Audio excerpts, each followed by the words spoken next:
Davy Johnson asking to look at the ball or the glove, maybe, of Jay Howell. So David Cone facing this lineup. Sachs, the one-change Hatcher at first base. Gibson, then Marshall, Shelby, and Scioscia. Hamilton, Griffin, and Belcher. And Hamilton gets hit by the pitch. So again, Cone drops down, and when he did that to Hatcher, he almost hit Mickey, and here he drops down and hits Hamilton. Belcher hits one into center field for a base hit. And Hamilton will stop at second. So Belcher comes up with an .071 regular season average. He was 4 for 56. And that's grounded back through the middle, base hit. Hamilton around third. He'll come in to score, and it's 2-0 Dodgers. And a breaking pitch is hit fair down the left field line and into the corner. Belcher will come in to score. Sachs is being waved in by Amalfitano. Here comes the relay from Johnson. Carter's tag. No, he's safe.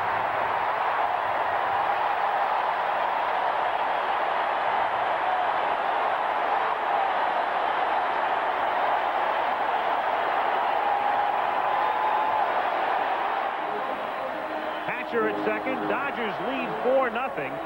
All season long, and counting last night's game, the Dodgers had never scored more than 2 runs in an inning this year against the Mets, but they have 3 here in the second, and Gibson comes up. They're going to put him on now. I'll tell you, if you don't think the Dodgers aren't eating this up, especially since David Cone has become a sports writer. David Cone has given the Dodgers whatever extra incentive might have been necessary. He is writing a column. What he's really doing is he's being interviewed by Bob Klapisch of the New York Daily News after the game. And then Klapisch is penning the column with Cone's byline. And today it became clubhouse fodder for the Dodgers, because he talked about the fact that they knew once they got Hershiser out of the game last night, they were going to win. He mocked Jay Howell for throwing so many curveballs, and pretty much let the Dodgers have it as Marshall grounds it into right field for a base hit. Around third comes Hatcher, and he'll score as Gibson goes to third. It's 5-0.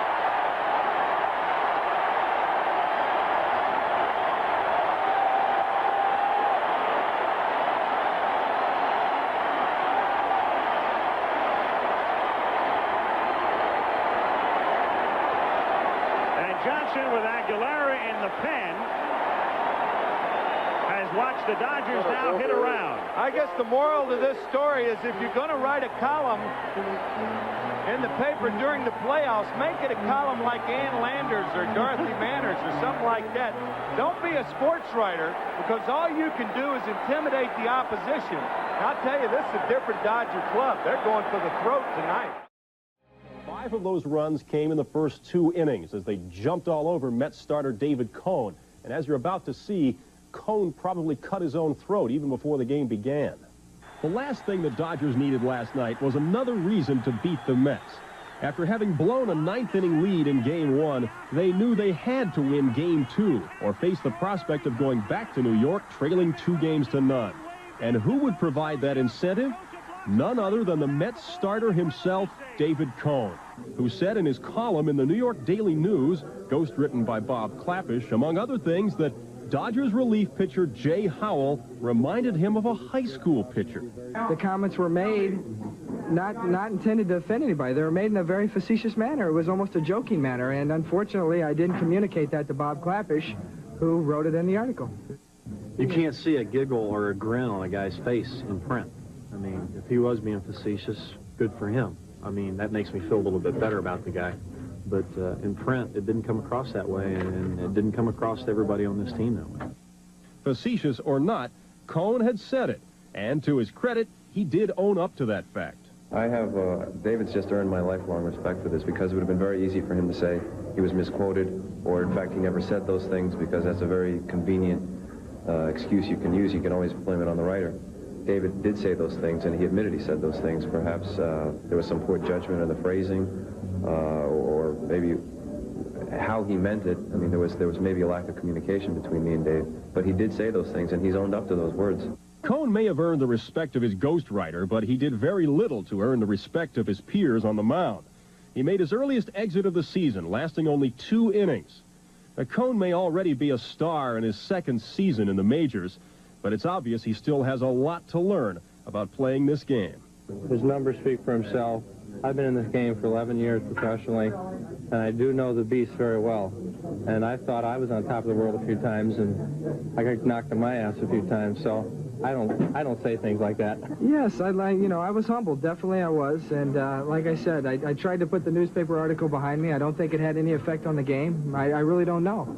But yes, I did learn something, and I will communicate my ideas better to my ghostwriter. It's no revelation that the Dodgers had a tough time with the Mets this season. Last night's win upped their record to 2-11 against the Mets this year. The 6 runs that they scored, that was cause for celebration in itself. Yes, indeed, that is the most they have scored in any one game against New York in '88. The 2 teams winging their way back east, getting set for tomorrow night's Game 3 at Shea Stadium. John Tudor, with his sore hip, will give it a go for the Dodgers, while a healthy Ron Darling, 17-game winner this year, goes for the Mets. An interesting cartoon to Dodgers manager Tommy Lasorda addressing Mets fans from Los Angeles. The idea being that Lasorda is hoping to find that New Yorkers, Brooklynites in particular, still love the Dodgers, even though they skipped town 30 years ago, and even though New Yorkers do have another National League team to root for. The cartoon would have us believe that Dodger fans in New York simply don't exist anymore. Well, that, of course, simply isn't true. They're there, they just don't advertise it. After all, it's been 30 years since their beloved Dodgers headed west. That's an awfully long time to still be carrying a torch, and as Jimmy Roberts tells us, there's a pretty decent National League team that's taken their place.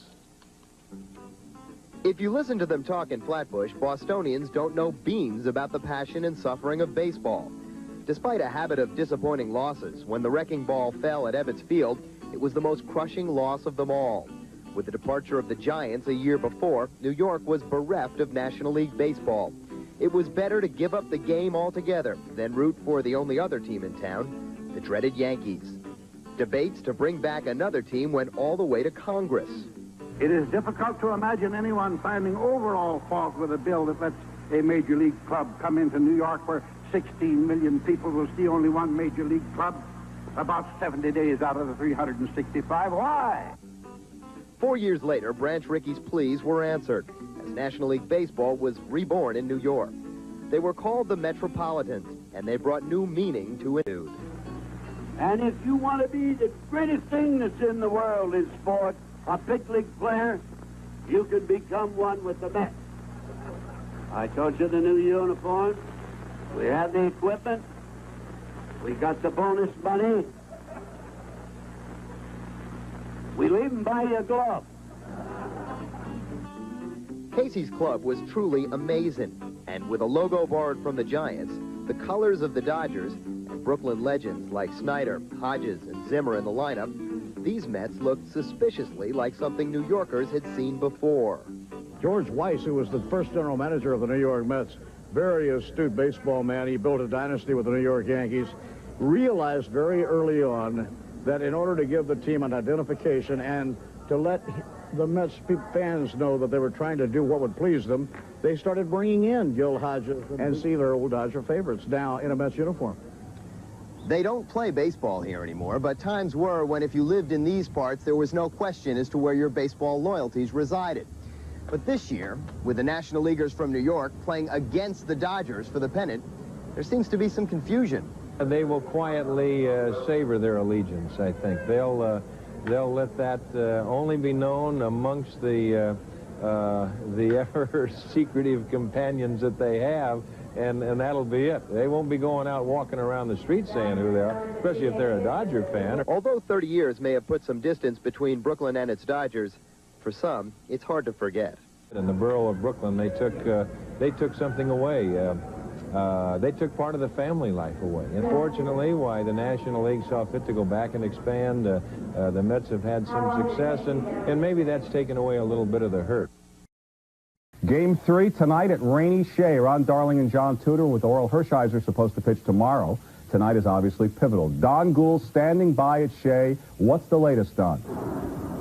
Well, Len, the weather, of course, is still raining. It's raining harder than it was before. Timmy Tuffle is my guest right now. Timmy, the weather does affect people like this. And how does it affect you when you're playing? Let's say we get the game in and it's wet out there. Well, I think it's going to really affect the outfielders in this kind of condition. I know the pitching's going to be a tough chore as well tonight because of the wetness and the dampness and the coldness. They don't like that kind of stuff. But I think the person that's going to affect the most is going to be Roger McDowell. It's going to put a real damper on his hot footing going around the dugout. Well, that ought to be good for you guys.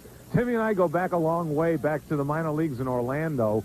You hear this will be your second World Series if you can beat the Dodgers. How confident are you? Well, we feel pretty good right now. I know John Tudor's going to be on the hill, and that's always a tough chore for any ball club, and he's capable of shutting down any offense. But we feel good. We came back to New York with a 1-1 series, and, we're just looking forward to tonight's game. Hope we can get it in. Well, Timmy used to be 6 feet 1 inches tall, but he's been standing in the rain with me for a while. Now he's 5'8".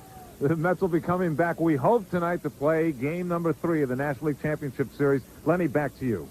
Thank you, Don. If they do play Tuffle, we'll start at second in place of Backman. The hot foot they talked about is Roger McDowell likes to light up little matches on the bottom of players' shoes, and that's why he's saying the rain will curtail that.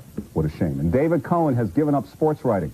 Give Cohn credit for one thing. After getting bombed in Game 2, he dressed early, stood by his locker, and answered all comers when the media was let in. His first words were, "Do I get a last request before I start answering questions?" He is a stand-up guy who did not run and hide.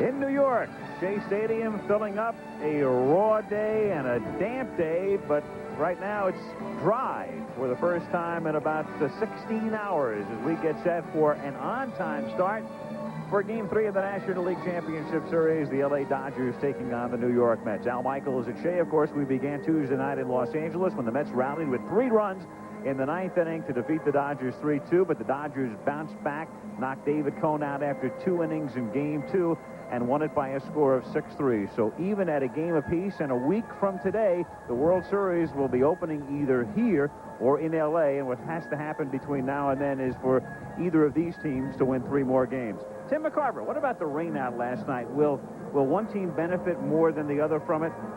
I think the Dodgers will benefit slightly from it because of Orel Hershiser, and they have a better chance to go 2-1 in the series. And also, John Tudor has a chance to rest for 2 more days and rest that hip of his that had a spasm a week from yesterday. But think of how they have to earn it when you think about the Dodgers and today's game. The Los Angeles Dodgers come into Shea, and the New York Mets have won 56 games over the course of the season, and that's one of the big reasons, I think, that they have such a tough time today. Well, this is a key game, obviously, a pivotal game, and the Dodgers have changed their rotation with Hershiser going today, Ron Darling working for the Mets. What about you, Jim Palmer? What do you think? Will one team benefit more than the other? Well, we go from short sleeves to long underwear, and that's how cold it is here today. And I would say that probably the pitchers are going to be the warmest people, not because working with an ex-catcher, I'm not going to say they work harder, but they will be moving around more. But I think, actually, the toughest thing in baseball, and as a former pitcher for 19 years, coming back and pitching against another team back-to-back, either back-to-back series during the season or back-to-back ball games in a playoff. If anybody can do it, of course, Orel Hershiser can. And probably the one thing, blustery weather, he is more of a control pitcher, even though Darling's had a great year, 14-1 here. I wonder about Hershiser and his contact lenses. Very windy. Will that affect him? Well, we'll find out shortly. This game will be starting on time in just a minute or two. Hershiser for the Dodgers, Darling for the Mets. So the New York Mets have taken the field for Game 3 of the National League Championship Series, the delayed Game 3. Game 4 tomorrow night, Game 5 now Monday at noon. And the Dodger lineup, Steve Sachs will be leading off at second base, and Mickey Hatcher, who was inserted into the lineup and played a big part in Game 2, is back in. Kirk Gibson, still looking for his first hit in the series. Mike Marshall has 4 hits in the 2 games. John Shelby bats 5th, the center fielder. Mike Scioscia is the Dodger catcher. Jeff Hamilton is at third base. The shortstop is the switch-hitting Alfredo Griffin. And Orel Hershiser, because of the rainout, works today in Game 3 instead of Game 4. Ron Darling on the mound for the New York Mets. Sensational here at home, and 17-9 overall on the season, and good success this season against the Los Angeles Dodgers.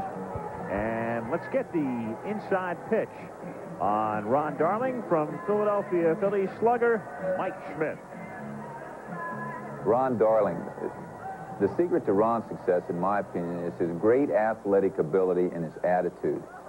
He's one of the best fielding pitchers in the game. He just loves to play. He loves to pitch. He doesn't have overpowering stuff. He relies a great deal on finesse and deception. He has a running fastball that runs in on right-handed hitters and away from left-handed hitters. He must get ahead of hitters so he can stay out of the middle of the plate. His out pitch is his split-fingered fastball. He loves to get ahead of the hitter and get him to chase that split-fingered pitch. Ron Darling beat the Dodgers twice this season. He's 7-3 lifetime against Los Angeles. Sensational, as you see at home. 3-8 on the road. So here we go, and Steve Sachs tries to bunt his way on. Foul ball on the wet grass, and the count is 0-1. So Sachs figuring he would take immediate advantage with the infield a bit slick, and not only is the grass wet, of course, in terms of the infielders making their charge, but they'll pick up a slick baseball as well. McReynolds, Wilson, and Strawberry in the outfield, with Jeffries at third, Johnson at short, Backman at second, and Hernandez at first. Gary Carter back of the plate. Darling on the mound. One of the interesting things about Darling, and you saw the tremendous disparity home and road, if there were a 7th game, it would be in L.A. on the road. Sachs pops it up. Johnson is there in the wind and makes the catch. 1 away. Not much of a problem on that pop-up, but as the day goes along, Shea Stadium with its tricky winds, and that could be a very big factor. That's because of the horseshoe shape. Remember, Willie Mays told me that here's a guy who played in San Francisco Candlestick Park most of his career, that Shea Stadium was the toughest center field to play in the National League. Hatcher grounds 1 foul, and the count, no balls and 1 strike. Check swing foul, and the count is 0-2. You get a lot of those results from Ron Darling because of that moving, running fastball. Holds the ball with the seams, which is a much easier on a day like today. You can go to your hand on the mound. Normally you have to walk off the mound during the season if it's not cold. Inside, and the count 1 ball and 2 strikes. 2 kinds of fastballs, one with the seams, another one across the seams that he cuts away and acts like a slider. That's off the end of the bat and spun to the right of the mound and shoveled by Darling to Hernandez for the out. So quickly 2 down here in the first inning, and that will bring up Gibson. The umpires, Joe West at the plate, Dutch Rennert, Bob Davidson, Paul Runge, Harry Wendelstadt down the line and left, and John McSherry down the line and right. Kirk Gibson, a question mark physically coming into this series because of the problems he had and all the time he had to take off in September with the hamstring pull. He's 0 for 6 in this series, but he did get aboard in Game 2 and steal second. 1-0 the count. If you go back the last 3 or 4 years, this would not be an ideal day to play behind Ron Darling. Took a lot of time, threw a lot of balls, a lot of 3-2 counts. This year, I think one of the reasons he's been so successful, I don't know why he hasn't done it on the road, but here at home, is that he has said, I'm trying to be a little bit more aggressive, throw strikes, get ahead in the count. Keep my infielders and outfielders on their toes, not back on their heels, not deep into the count. 2 out, bases empty, and the 1-1 to Gibson is fouled straight back. Even though Gibson fouled those balls back the other way, I think he's the type of hitter that is going to be the toughest guy for Darling to handle. David Cohn and Dwight Gooden, the 2 pitchers whom Kirk faced in games 1 and 2 through the high fastball. Darling, to be effective, has to stay down. And Gibson, a good low ball hitter. Gibson got on strikes, and the Dodgers gone in order. After a half, it's the Dodgers nothing, and the Mets coming up. No interference in any way with other fans. Hershiser has seen this lineup before, namely Game 1. Mookie Wilson starts things in center. The switch-hitting Jeffries bats second. Hernandez hits third. Darryl Strawberry, of course, is in the cleanup spot. And Kevin McReynolds, who is hitless in the 2 games, bats fifth. The switch-hitting Howard Johnson is at shortstop. Gary Carter, the Game 1 hero, bats seventh. Wally Backman in the 8th spot.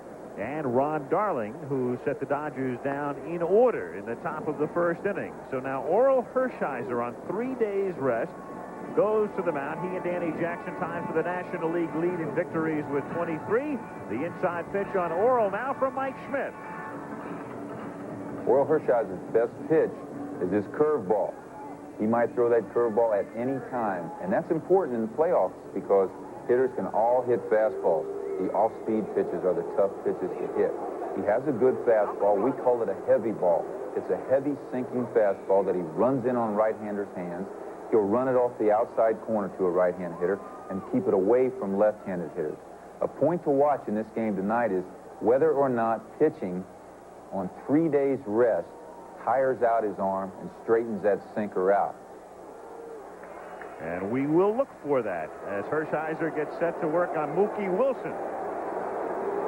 Wilson hit .296 during the regular season. As a left-handed batter, he hit .311.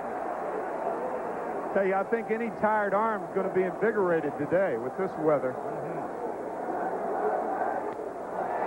Grounded to Griffin. It takes a nice, convenient hop for him, and Wilson becomes out number 1. Hershiser takes care of the leadoff hitter. Jeffries coming up, and the Dodgers defensively here in Game 3. The outfield of Gibson, Shelby, and Marshall. Hamilton at third, Griffin at short, Sachs at second, and again it's Hatcher at first. Franklin Stubbs was there in Game 1, and Mickey took over in Game 2. Scioscia back of the plate. And again, Hershiser, who worked 8 1/3 innings. In Game 1, he had the Dodgers, or had the Mets shut out through 8. Gave up 2 hits in the 9th, and out he came. And when it was over, the Mets had a 3-2 victory against Howell. 4-1 to Jeffries. 4 for 7 in the 2 games.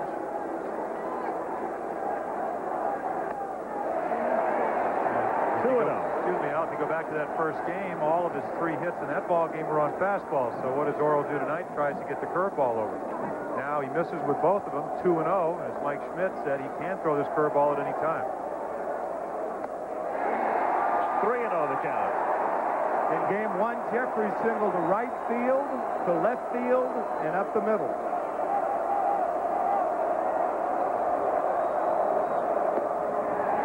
And Jeffries on 4 pitches, so the Mets have the game's first base runner. Jeffries with good speed. Now the question about the running game today is the condition of the infield. Even though it's been covered over the past couple of days because of the rain, it's still much soggier than it would normally be. I think so, but you know, they have a good ground crew here, and if you look out at the field, it does not look like it might be a little bit moist, does not look heavy. Of course, Jeffries has such great speed, can run. A guy at home plate that can handle the bat. And a sinker ball pitcher. I know what you're leading to. Yes. Let's open some holes.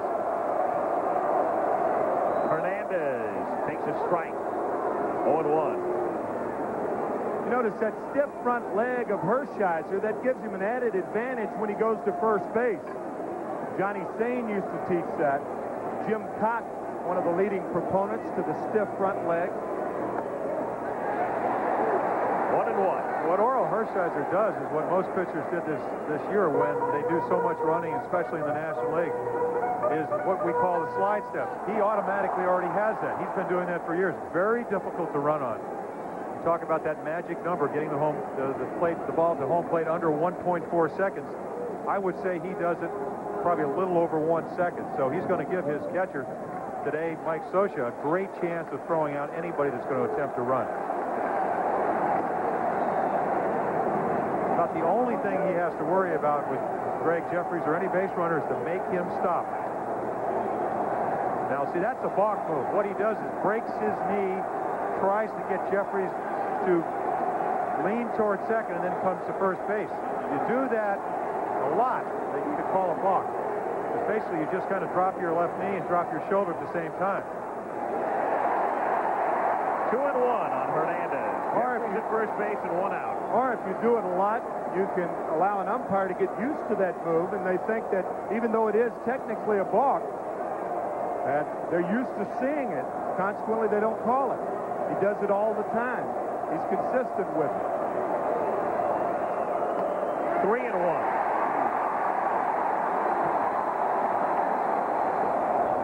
League average is about 30%.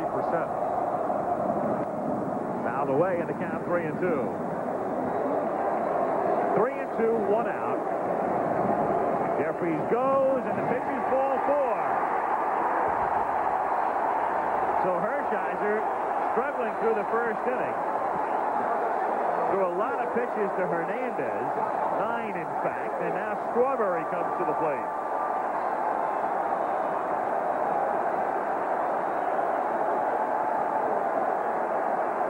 Strawberry hit .269 during the regular season. For the second consecutive year, 39 home runs.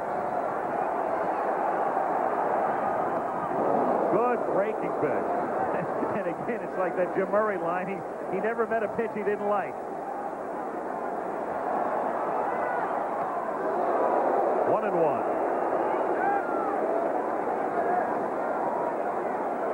Murray also said in that article that Darryl Strawberry was like a mule skinner that swung a bullwhip over a borax team.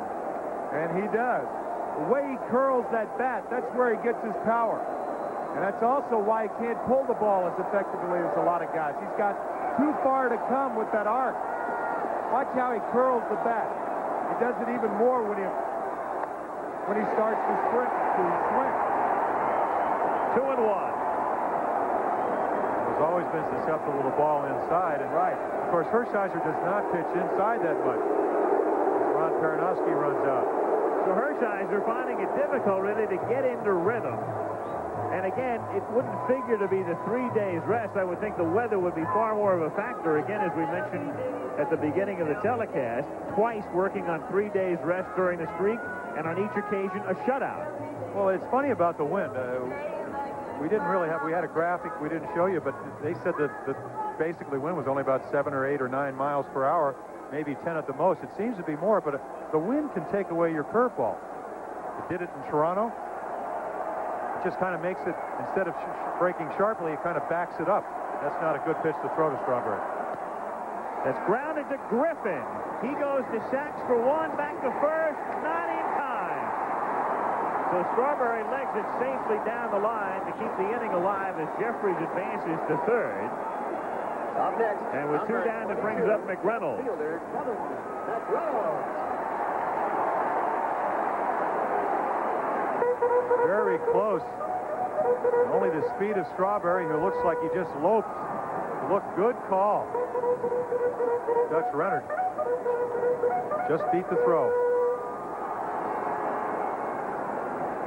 So the Mets with runners at first and third, 2 down, and McReynolds at the plate.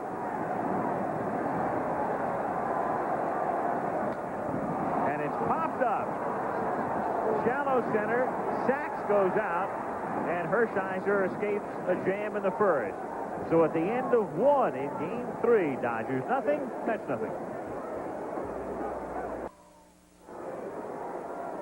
Pretty good idea there as to how Ron Darling fared against the Dodgers this season. He beat them twice. Once going all the way, once he was relieved in the 9th inning, and he starts the 2nd inning with a good breaking pitch. Marshall out in front of it, and the count is 0-1. Marshall, Shelby, and Scioscia in the 2nd inning with no score. Light rain again falling at Shea as Marshall fights it off and grounds it foul outside third. Darling quickly out in front. 0-2. Tailing fastball inside, and Marshall got around on it very, very well. 0-2 pitch is up and in, and the count 1-2.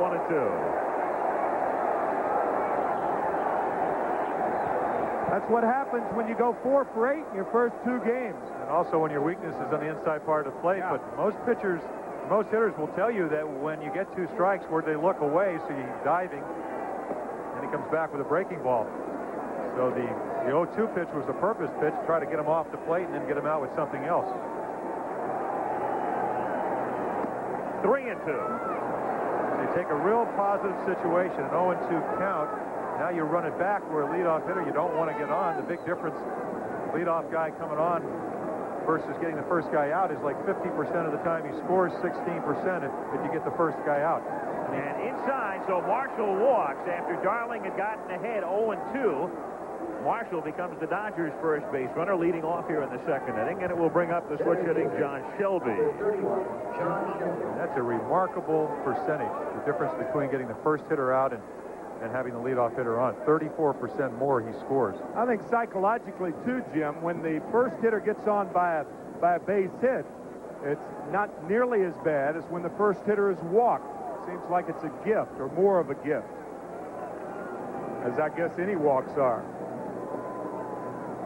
Shelby at the plate takes a strike. Shelby, a streaky hitter, and I guess that would be best illustrated by the fact that he got very hot in May and wound up with a 24-game hitting streak, the longest in the National League this season. But cooled in the first 2 games, 0 for 8. And grounds it foul outside first, and the count 0-2. Well, John with 128 strikeouts during the season, and I think that kind of exemplifies what kind of strike zone. He has a very big strike zone, chases a lot of bad pitches, but when you throw him strikes, you're doing him a favor. And of course, Darling wants to keep the ball out of the center of the plate. 1-2.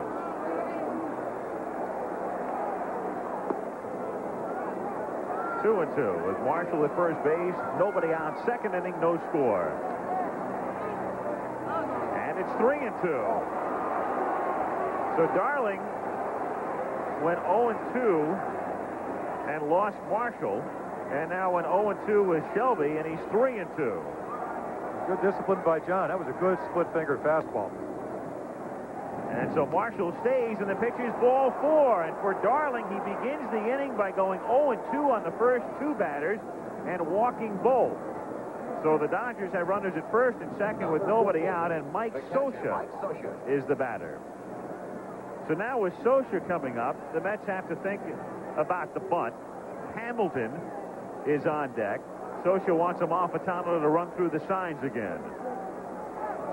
And the runners go, and it's fouled away off to the left, 0-1.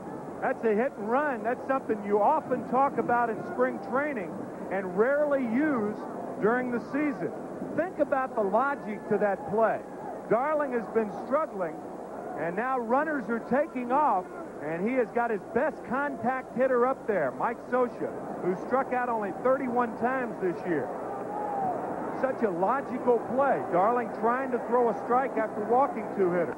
Now he bunts, and it's a beauty up the first baseline, and Hernandez has to flip it and flips it by Backman. Marshall will come in to score as Backman chases it down. Shelby stops at third, and down to second goes Scioscia.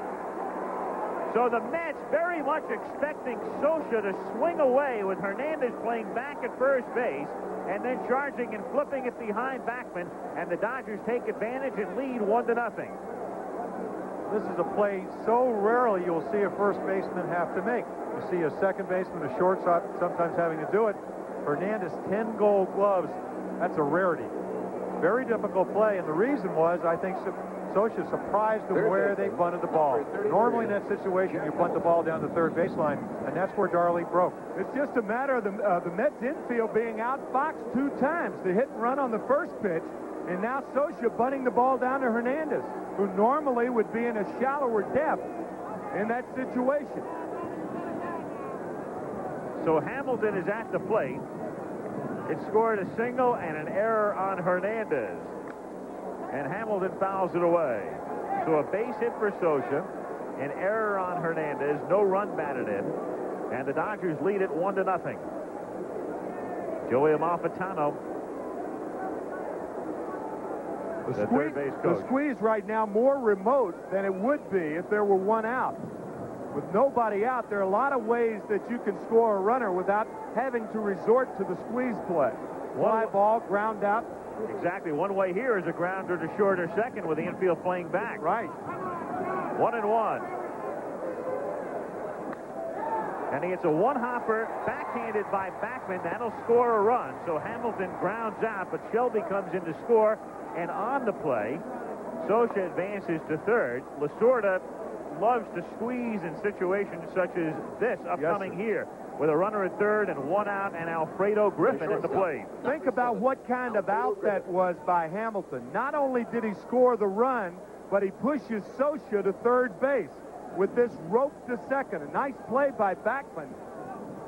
So Hamilton really two objectives there. One to score the run for an RBI, the other to push Socha to third, and now the possibility of the squeeze.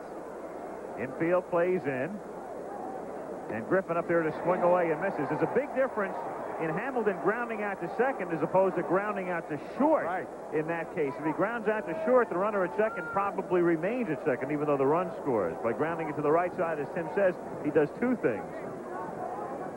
And forces the Mets to bring the infield in. Dodgers on top 2-0. One out. Breaking pitch is fouled away, and the count is 0-2. It appeared to be the first breaking pitch that he has thrown all day. So you go back to that first game, what made Griffin be able to drive in the second run off Griffin? Same situation. Brought the infield in. He hit a ball off his fist. It may have been an out to the second baseman because of the infield playing in, and looped into right field for the second Dodger run. And he swings and misses, and down he goes. So Griffin strikes out. Socha's still at third, and now two out now, and the infield can go back to normal depth as Orel Hershiser comes to the plate. Well, this is what I call getting a hitter off balance. Look how he's out on his, really on his toes, trying to stay back, but look at hands come forward, body comes forward, well before the pitch is there. Hershiser, 129 for the season, and as we pointed out the other night, led the league in sacrifice bunts with 19, which is not applicable here with two out. But he's going to bunt anyway and fouls it off, and the count 0-1. He tried to bunt twice the first game. He struck out once trying to bunt with two strikes against Dwight Gooden, and he tries to, looks like he's looking toward first, but the bat angle looked like he was trying to bunt the ball down third. A looper to shallow right, and Strawberry there to make the tag. But the Dodgers get two in the second, and after a 1.5 lead, 2-0. Socha, a big man and not fast of foot at all, left-hand hitter. The pitch on the way, bunted, and it's down the first base line. He might beat this out. The throw to first, ball is thrown away, goes down the right field line. Marshall coming home, he will score. And the Dodgers have second and third and a run in. Goodyear blimp, I would imagine, buffeted in this wind, but sailing high above Shea Stadium, the Goodyear blimp Enterprise, on this raw day in New York. Light rain falling, 2-0. The Dodgers on top at the end of 1.5. I asked Dave Johnson before the game if last night's rainout would eventually benefit one club or the other. Well, I think it might help the Dodgers a little bit in that it can give Tudor a couple more days, and he could probably use that. And Hershiser, you know, he's going to be right on track if we get this one in. And Hershiser ran into trouble in the first inning. He walked Jeffries and Hernandez, but extricated himself from further difficulty. A different story, though, for Ron Darling in the second inning, as the Dodgers, without getting a ball out of the infield, scored 2 runs, 2-0 L.A. Kind of a double-edged sword, Davey, talking about John Tudor, because while it does give him 2 extra days rest starting tomorrow night, he didn't start last night, which means that he may be only to start one time during the playoff series. There's no way he's going to be able to come back on Wednesday, for instance, after he starts tomorrow night, if he goes 6 or 7 innings. Well, Tudor's going to pitch tomorrow night, and then Lasorda doesn't know about Monday, as Howard Johnson looks at a strike and the count 0-1. He has really two choices as far as Monday is concerned. He could bring Tim Belcher back on 3 days rest, or he could start Tim Leary, who won 17 games during the regular season, but struggled down the stretch. That's grounded to the right side, charged by Sachs. That takes care of Johnson. One away here in the bottom of the second inning, and it will bring up Gary Carter. The Dodger Brain Trust with Rick Dempsey as well. Ron Peronoski and Bill Russell, trainer Bill Bueller. You're not including Dempsey in that Brain Trust? Well, I added him to the Brain Trust. Okay. Only a former teammate could say that, right, Jim? Gary Carter grounds it foul into the Dodger dugout, and the count is 0-1. Rick Dempsey lost a chance to start this afternoon with last night's rainout. That's right. Sid Fernandez was scheduled to pitch for the Mets, and Rick starts against most left-handers, has this season at least. That means his start will be delayed. That one is out of play until Monday, because what Davey Johnson will do is go with Dwight Gooden tomorrow night in the fourth game, and then Sid Fernandez, who would have pitched a fourth game had it been played today, will be on the mound Monday. Grounded slowly up the line, and Hershiser makes the tag on Carter going by, one unassisted for the second out. And with two down and the bases empty, Wally Backman will be coming to the plate. 2 out. Now batting. Bottom of the second inning, 2-0. The Dodgers on top. And following this game, we will have regional action for you as Hershiser makes the tag on Carter. College football, you'll either see Ohio State against Indiana or Washington taking on Arizona State following baseball. Tell you, we almost saw a preview of that college football game with Carter going down first. I would like to think that he would rather have just kind of backed off and make the throw, but when the runner gets by you, you don't have enough time to get to the side and make the throw, so you do what's not really easy because Carter's a big guy. Now take a look. He gets the ball just about when Carter's coming by. If he goes to his left, he's more or less going to be in the way. To Griffin.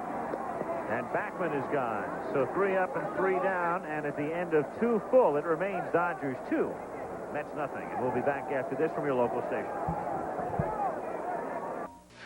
Enjoy baseball memories throughout the years by ordering your copy of the 1988 World Series souvenir program. Packed with more than 90 pages of features, facts, and photos on the Fall Classic, this program is truly a collector's item. Get your souvenir program by sending a $6 check or money order to World Series Program, Box 88, Trenton, New Jersey, 08651. That's Box 88, Trenton, New Jersey, 08651. Be sure to include your proper return address. The preceding message was furnished by Major League Baseball.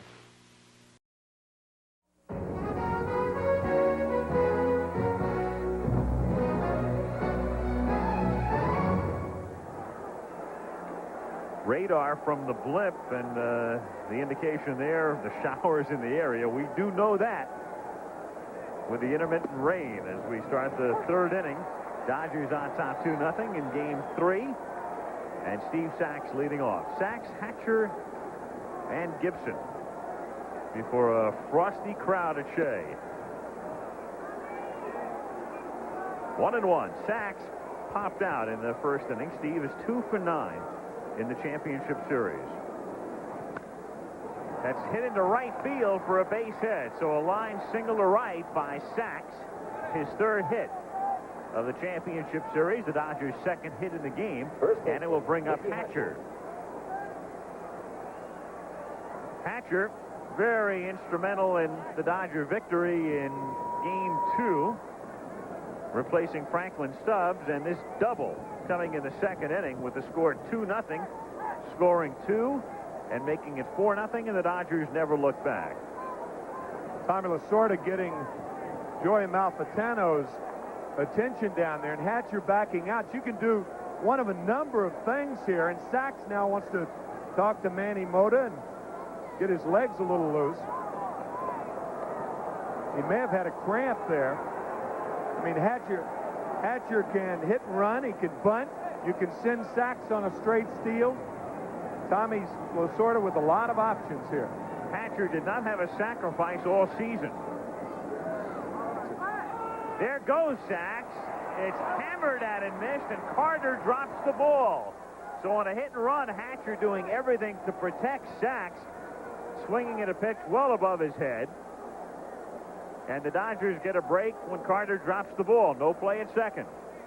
It appears to be a hit and run, mainly because he took about 3 looks. Oh, yeah, it was. If he was stealing, he is not going to look at all, most likely, and if he did, would be almost till he gets to second base. Now the 1-1 pitch is grounded to the right side, so Hatcher does his job advancing the runner as Hernandez flips to Darling covering. And the Dodgers have a runner at third with 1 out, and Gibson coming to the plate. Mickey Hatcher looks like he's using a hatchet to swing at that ball. Axing down on it, and that's probably one of the reasons that Gary missed the ball. You know, that's one of the reasons also that Hatcher hasn't sacrificed all season. He handles the bat too well. You don't need a sacrifice in that situation. Now here's an interesting situation right now. The Dodgers already leading 2-0. The Mets infield with 1 out and Sachs at third. They have Johnson back at short, Backman back at second, but we'll see if they begin to creep in as the pitch comes to the plate. The Mets don't do that, though. They're playing him back, and I think that's the wrong move. Well, it's as simple as this. You hit a grounder to short or second, the score is 3-0, and that means you need 4 to win, at least. And that's grounded to the right side, and that's exactly what happened. With the infield back, Backman throws at Gibson, but the Dodgers get another run, and it makes the score 3-0. Of course, I'm not saying it's right by doing that, because what happens, Gibson also is the type of guy that strikes out a lot, 120 strikeouts. So you play the infield back, you concede the run, and you can see right there, he hits it to the middle infielders, and it's 3-0. Especially with Orel Hershiser on the mound, you're not going to get many runs off of him to begin with. I mean, here's a guy who's pitched 59 consecutive scoreless innings. He gave up 2 runs to the Mets in the 9th inning of Game 1, so you're not going to beat his brains out. I really don't think you ought to have the infield back in that situation. I agree. Marshall pops it up in foul ground, and Gary Carter comes back and might have a play and does. But the Dodgers get another run in the third, and after 2.5, it's 3-0 Los Angeles. Shea Stadium in New York. Al Michaels with Jim Palmer, Tim McCarver. Game 3, the Dodgers on top 3-0. 3 runs, 2 hits for the Dodgers. No runs, no hits, and 1 error for the Mets. Hershiser works on Darling, who fouls it away in the count 0-1. Darling, in the top of the order, Mookie Wilson and Greg Jeffries. Nice batting average by Darling, 3 for 3 the last day to get it to 220. I think it would behoove him to get a hit here to trailing 3-0.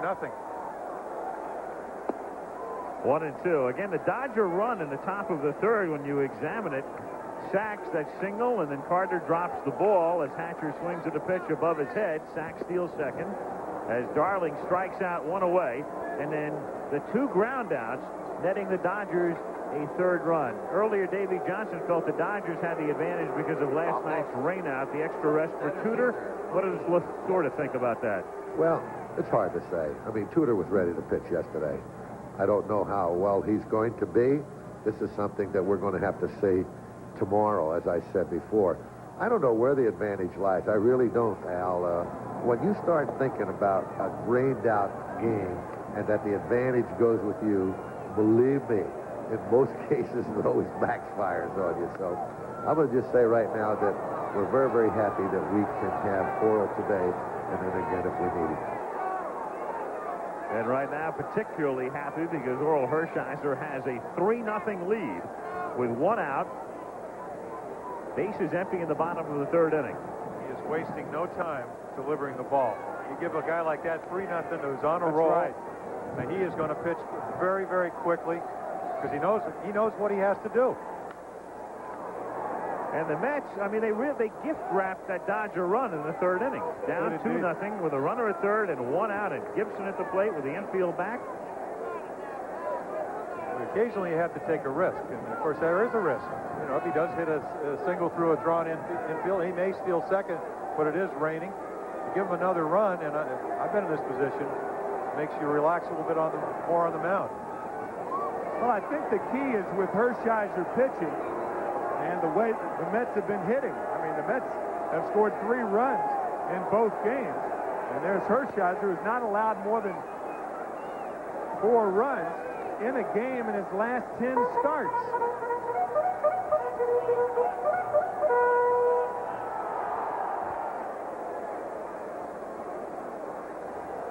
Again, you'd have to play 5 innings to make it an official game. We still have a steady rain, but a very light rain.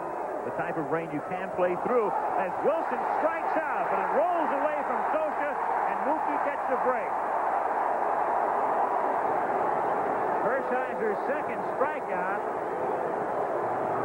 is a wild pitch that enables Wilson to reach. So 1 on and 1 out, and Jeffries the batter. You can't strike somebody out with a wild pitch, and here's a perfect example. The ball about 59 feet, well in front of home plate. Socha makes a nice try, but the ball just spins away from him. In the 59th consecutive scoreless inning, Marvell Wynn of the San Diego Padres got on to lead off the 10th inning in that exact fashion. And Hershiser had to bear down to take care of the Padres and stranded a man at third to break Drysdale's record. Jeffries at the plate. A broken bat, 1-hopper through the middle for a base hit. Wilson will stop at second.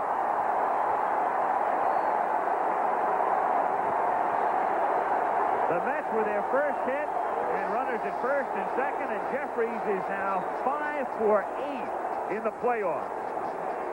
Yet another fastball.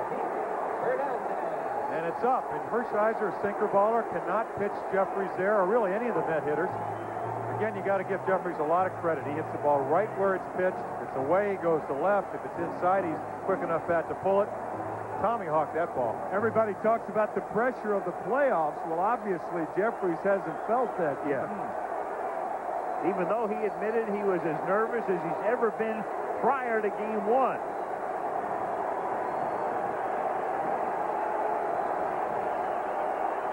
Hernandez now with runners at first and second and 1 out. Dodgers leading 3-0 in the bottom of the third.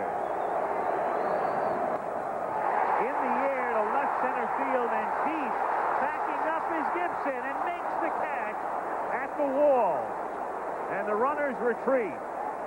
So Hernandez gives it a ride to deep left center field, but it stays in near the 371 mark. What you talked about before the game, that when he usually hits the ball that way, he has enough hang time, and here you see the swing. He drives this ball, but he hits it in the air. Now, last year, a little liver ball, the ball might have gone out. You can see right here, the ball is up in the air. Gibson has time to run under it, makes a nice catch. I'm sure he really knew where the fence was, but he hung with it for the second out. Tell you, fly balls are no routine outs today because you got that wind and rain whipping down on your eyes. Look up there, you'd think there are a million balls in the air. Strawberry takes a strike. 0-1. 1-1 pitch, just missing. 2-1. 3 straight fastballs inside to Strawberry. And this ball tailing back over the inside part of the plate. That mound is really getting shaky now. Watch his left foot. See that sliding. Now, Jim, that's the worst thing that could happen to a mound, that wet mound.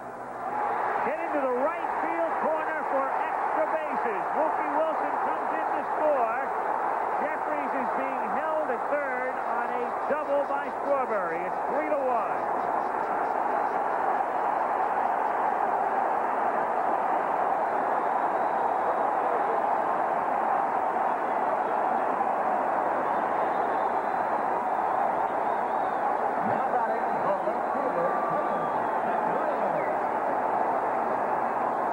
With the clutch double in the 9th inning of Game 1 comes through again. Another curveball, interestingly. That's what he hit in the first game. Sam Palazzo came all the way down the line and he did hold Greg Jeffries at third base. And even though Jeffries slipped, Steve Sachs was too far away to throw behind him.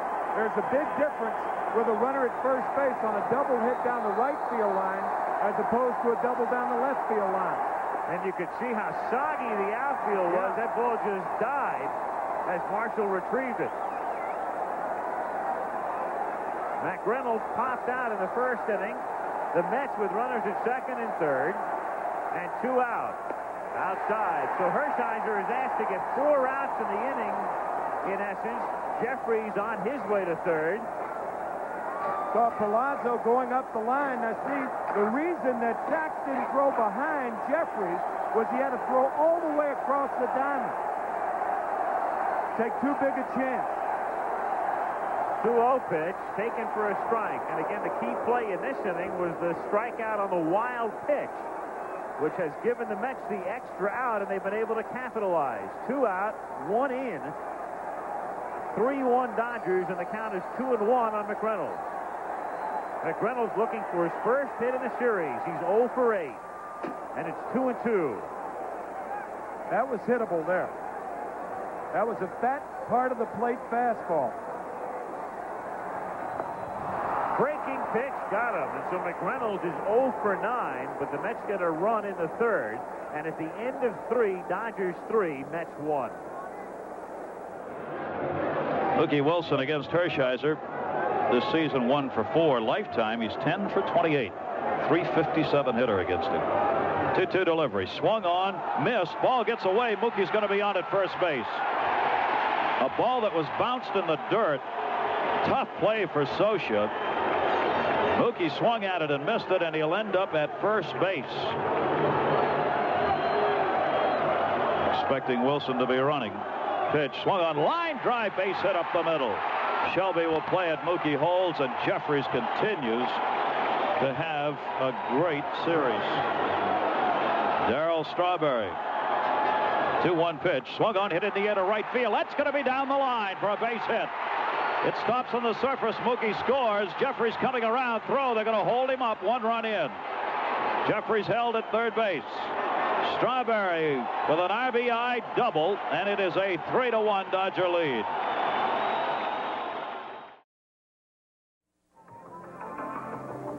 Shea Stadium in New York.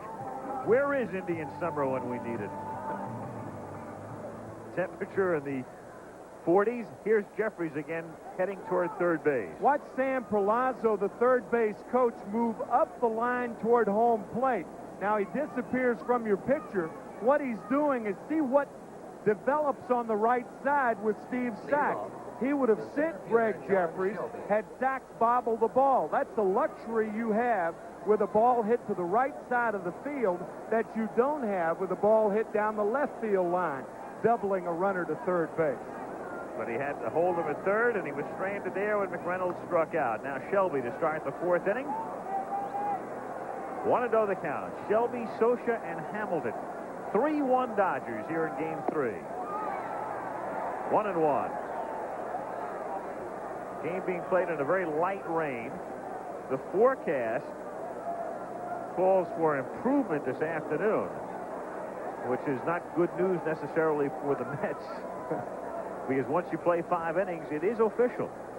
Though in the history of baseball, there has never been a rain-shortened postseason game hit out of play. There have been games that have started and have been postponed before they were official, but no game, as Shelby comes back to get a new bat, no game was ever official in a rain-shortened fashion. In other words, every game in the history of postseason baseball that has had a final score has been a 9-inning game or an extra inning game. 2-2 pitch is whacked into center field for a base hit. So Shelby is on. Starts the 4th inning with a single to center. It will bring up Mike Sosha.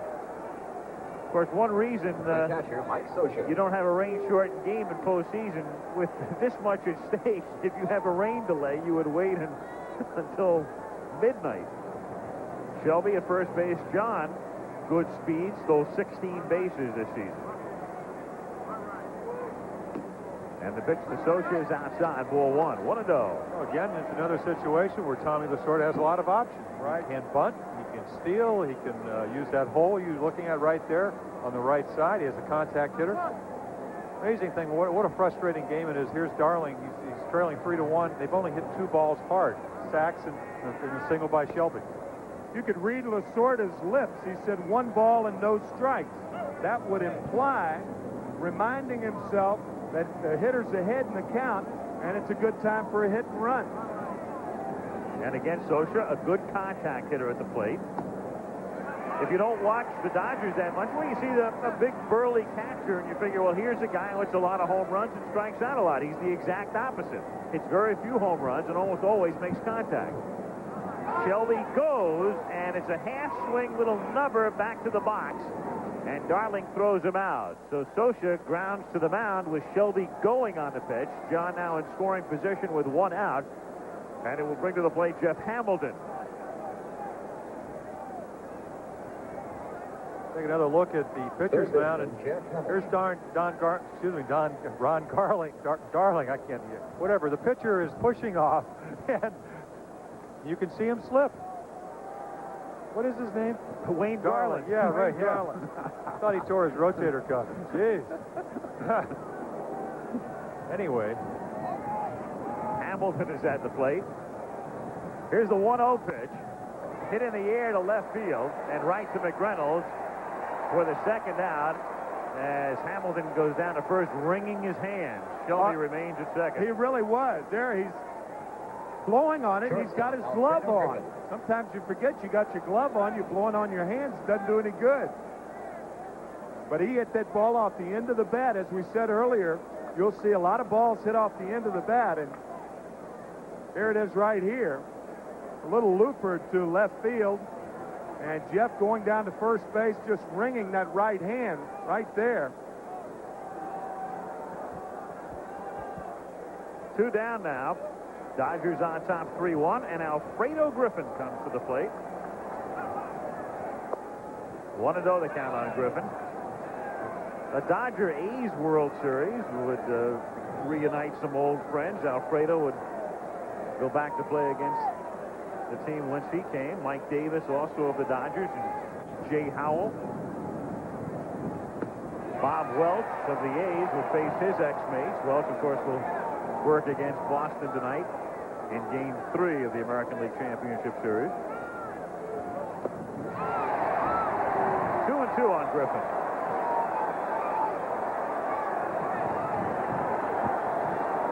And the 3-2 to Griffin got him swinging. Strikeout number 3 for Darling. And at the end of 3.5, it's the Dodgers 3 and the Mets 1. Let's see, I'm thumbing through the OAG. That's American Airlines Flight 603 nonstop to Cincinnati snack service. Sold out in first class, 3 empties in coach, and away they go. There may not be any empties Monday night when we have to leave, right? Rearranging of some schedules. As the ground crew here at Shea, headed by Pete Flynn, rearranges the infield here.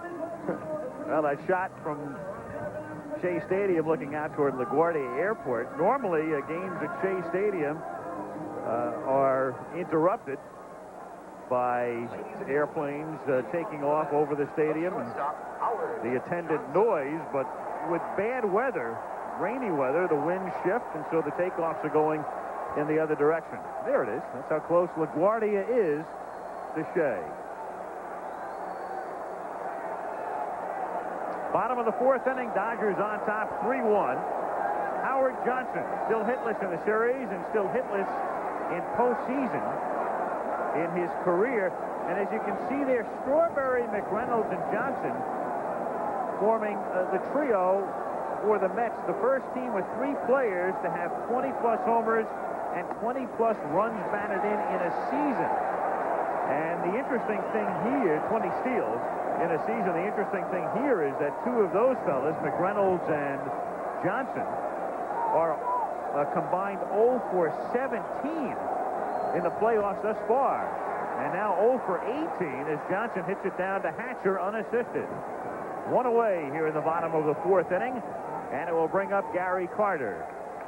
The catcher, Gary Take a look at Carter. Hershiser. Here's his breakdown through 3 innings, Jim. Probably a few more pitches than he would normally throw. Of course, he did have the control problem back in the first inning. But that's a perfect example there. Hojo got a good pitch to hit, 2-0, threw him a sinker, he still hit the ground ball. Gary Carter takes high, ball 1. That's when you know you're going bad, Timmy, when you get the pitch you want and you still don't hit it. But then again, it shows you how good a pitcher Hershiser is. One hopper. Hamilton takes care of Carter. 2 gone now with the bases empty in the 4th inning, and Wally Backman will come to the plate. That's the thing with a guy like Hershiser, too. When he has a 3-run lead, it's now a 2-run lead, of course. But when he has that lead, he can afford to throw more fastballs than breaking balls. It's a great luxury when you have the good velocity, the good movement on the ball, and it goes down, and you don't have to worry about the fly ball, the line drive. You just hit the top of the ball. It results in a lot of ground balls. You let your infielders do the work. Backman takes a strike, and the count 0-1. Before he made that pitch, Hershiser was yelling at Mickey Hatcher, the first baseman, to move in just in case Backman thought about bunting. Well, that is something that Hershiser, or actually Mickey Hatcher, talked about. He said, I really feel comfortable at first base, but I don't feel comfortable with the pitchers. I don't know, what their range is. So he says, I like to move in. And he tried to do that with Tudor, and this is how Tudor hurt his hip. Tudor said, no, you just play back, I'll get to first base. So he had to make a tag play, and an injury resulted. 2-1. We have been critical of 2 guys trying to bunt with 2 outs and nobody on, Kirk Gibson and Howard Johnson in games 1 and 2. It's a totally different situation with Backman now. Backman is a singles hitter, plus the pitcher's up next. So if you bunt here, you want to clear the pitcher. And most of your hits are singles anyway. With a guy like Gibson trying to bunt with 2 out, nobody on, here's a guy who can pop the ball out of the ballpark. And the same thing holds true for Johnson. Now Fredo Griffin ranges to his left, throws Backman out, and a 1-2-3 inning. At the end of 4, still Dodgers 3, Mets 1. Back at Shea after this word from your local station. I got dirty an awful lot when I was little. What am I doing here? You know this. You're playing baseball. Yeah, that's right. It came natural to get dirty. Johnson's baby shampoo has been great for my hair all through my life. It's strong. It makes my hair look clean. It makes my hair feel clean, and it's gentle. Look at this kid's hair. I think it looks good. Johnson's baby shampoo, now also with conditioners for extra control. I shower 4 or 5 times a day. It's never made me cry. Johnson's, for the life of your hair.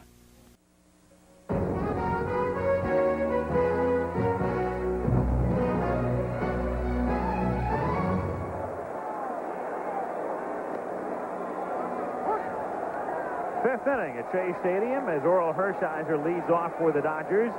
Los Angeles on top 3-1 in game 3, and Hershiser trying to bunt his way on. Darling takes care of him for the out. So again, we mentioned earlier, Hershiser with 19 sacrifices.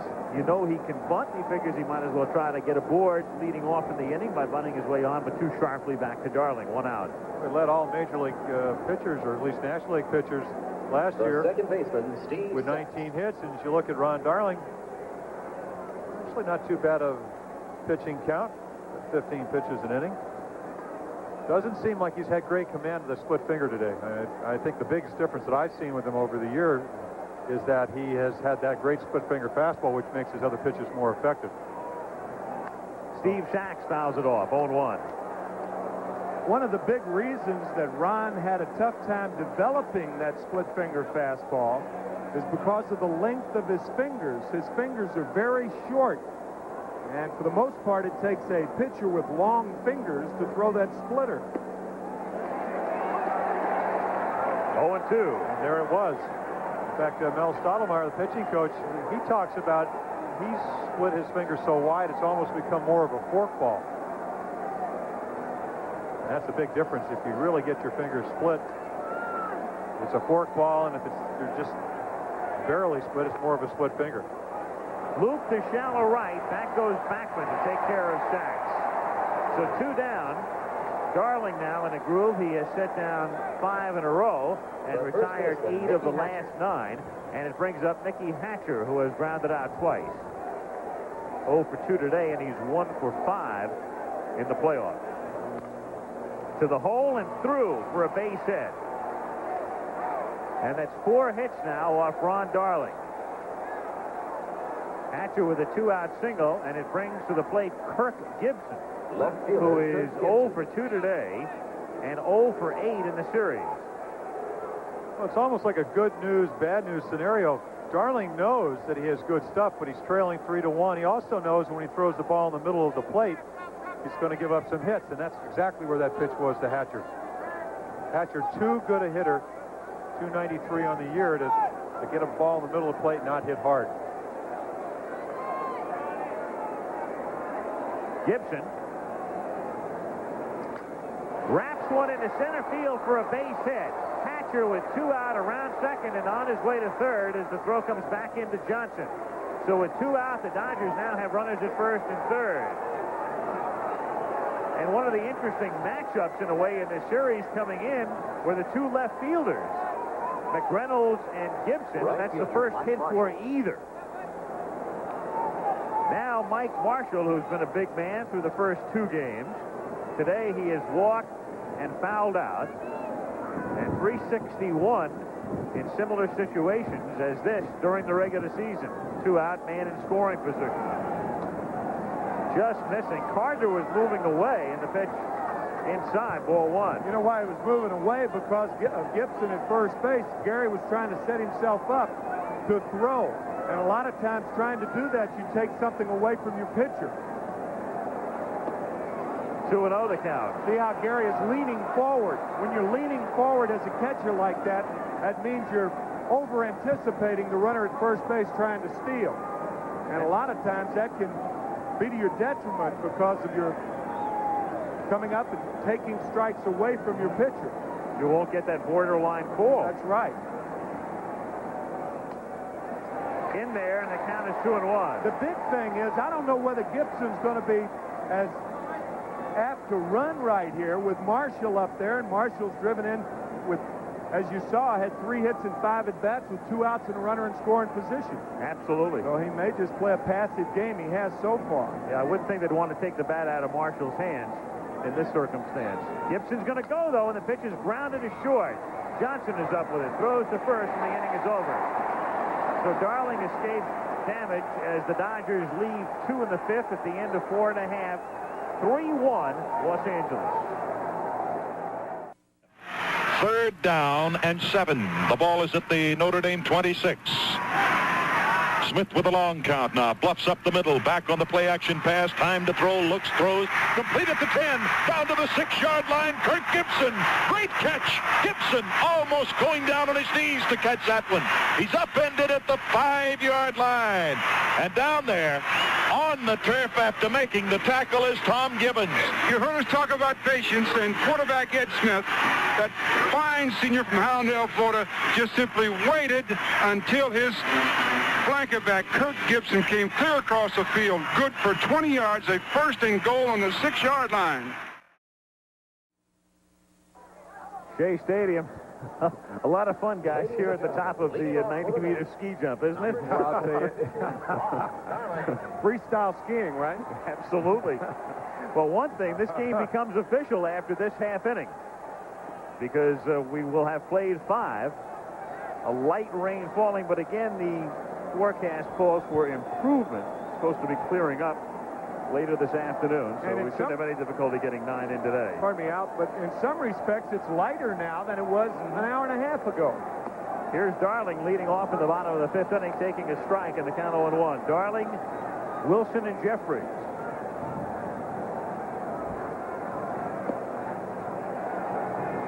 One and one to count. Tomorrow, night game, 8 Eastern time, game 4. John Tudor gets the start for Los Angeles, and Dwight Gooden for the Mets. 2-1. And again, because of the rain out last night, 15 pushed back to Monday afternoon, noon Eastern time, Monday. 2-2. interesting. Third game, third umpire, all different strike zones. It appears that Joe West has a little bit more of a higher strike zone than for National League umpires. Hammers at it, doesn't get it, and down he goes. So Darling strikes out for the second time. That's 4 strikeouts now for Hershiser. And there, of course, is Gooden on the left and Strawberry on the right. Looking on with 1 out of the bottom of the 5th inning, and Mookie Wilson coming to the plate.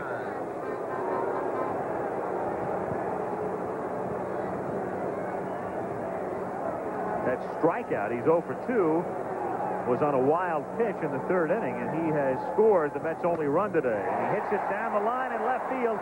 Gibson having trouble and somehow makes the catch. One for the all-time highlight reel right there. Kirk Gibson slipping and sliding and somehow unbelievably making the catch. I didn't think he had a prayer as he was going down. That's a credit to his athletic ability right there. And the somehow is the key word here, Al. And you can see for yourself, somehow he keeps going. I mean, stumbling, falling. I didn't think he'd get his glove back up. But look at the concentration. Look at him watch the ball into the glove. Oh. You know, last night during that rain delay, talking about him being a receiver at Michigan State. And he was talking about the fact that, and I mentioned, I said, it really seemed to me you had to learn how to play this game. And he said, I didn't have to do that in football. But there, I mean, you're not a receiver if you don't watch the ball into your hands. And right there, he did it into his glove. He stayed in bounds. Yes, sir. Touchdown. 2 out, and Jeffries at the plate. Upon further review, the play stands. Fly out to left. Hit sharply on a hop to Hatcher, and this game is now official. Mets gone in order. To the 6th we go in game 3. It's the Dodgers 3 and the Mets 1. So Mookie is 0 for 2. He's had 1 hit in the series. And a looping drive over toward the left field line. On the run, Gibson diving. Oh, what a catch. Oh, what a grab by Gibson. He slipped, he was falling down, and as he fell, he lunged and he made the catch. That's a tremendous play by Gibson, and there's a guy working out there with a hamstring that supposedly really is bothering him, and boy, if he can get away on that one without a further injury, he's got it made, because he slipped falling down, reaching at the same time as he was falling, and somehow made the catch.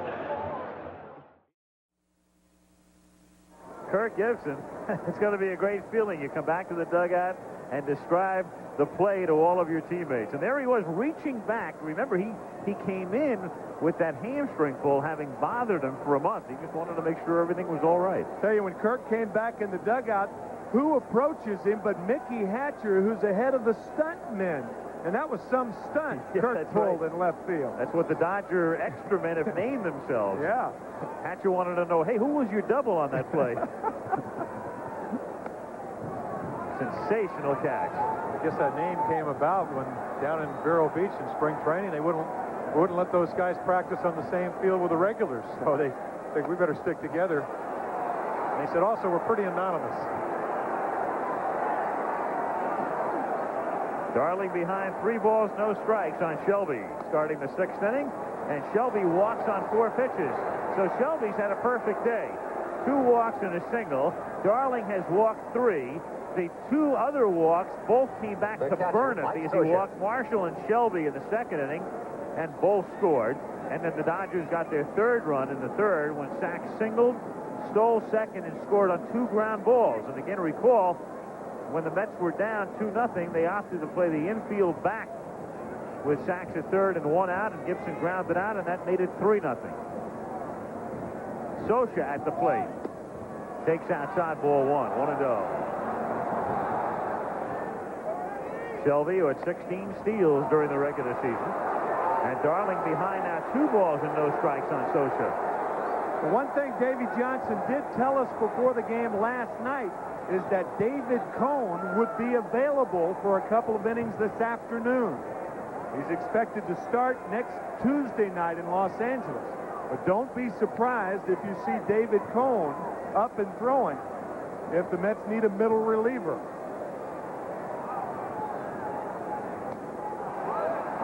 3-0, and they will begin to stir around very shortly in the New York bullpen. The only way that Johnson would use Cone is if the game is close. And the phone is ringing in the pen. In there for a strike, and the count 3-1. They'll have to take the tarp off the bullpen mound, the starters. And there's the ground crew removing the tarp in the Mets pen.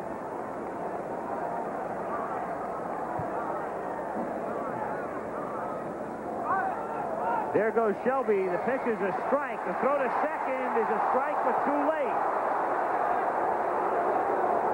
So Shelby with a stolen base. And the Dodgers with a man at second and nobody out, and a 3-2 count. Well, you're seeing the end result of an incredible jump by Shelby. Will give you an idea of how slow the track is. The throw almost beats him as you look at the tag of Hojo reaching in as you see Shelby's feet already on the bag. I mean, excellent throw, but too good a jump. You know, the Dodgers now have activity in the bullpen. Alejandro Pena is up. You would think maybe just getting in a little work. He's the setup man. The way Hershiser is going, you would figure they'd continue on with Orel. But maybe there's a little method to Lasorda's madness here as Socha hits a fly ball to right field. Tagging at second to Shelby, but he's not going anywhere as Strawberry makes the catch. One away. You know, I'm just thinking with the faith Lasorda has in his bullpen, if he knows he gets the Hershiser spot in this inning, he has a chance for a big inning. He has a chance to blow the game open. It could be in the back of his mind that he would think about going to his pen. And then, of course, if you've got to bring Hershiser back on 3 days rest, he will have pitched that much less. Just some speculation, some food for thought. Well, it puts them in a position that if they would win today and then the Mets come back and win 3 in a row, he has a rested ace for the final ball game. So it's, of course, that's a lot of ifs. At least he's giving himself the option here because they're down to the number 7 spot in the batting order in Hamilton. So Tommy could be forced into a situation where he's got 2 on and 2 out. Or he could have the bases loaded 1 out. There's Hershiser for the moment. Well, the point you make is certainly valid because Pena is not just up and throwing. I mean, it's raining, it's cold. He's up there for a purpose right now. Right. And he's giving Lasorda the option. Right. Tommy is giving himself the option is what it amounts to. For instance, if the bases are loaded and 1 out, if Hamilton gets on and Griffin walks or something of that nature, then you use the pinch hitter. Probably. Otherwise, Pena has no business of being up. Absolutely. Fouled away, and it's 1-1. A lot of people think that when a ball hits the mask, that it doesn't hurt. That ball is spinning, and believe me, it can twist your face in all sorts of distorted ways. 1-2. And you know that from first-hand experience. Certainly do. 4 decades of being contorted.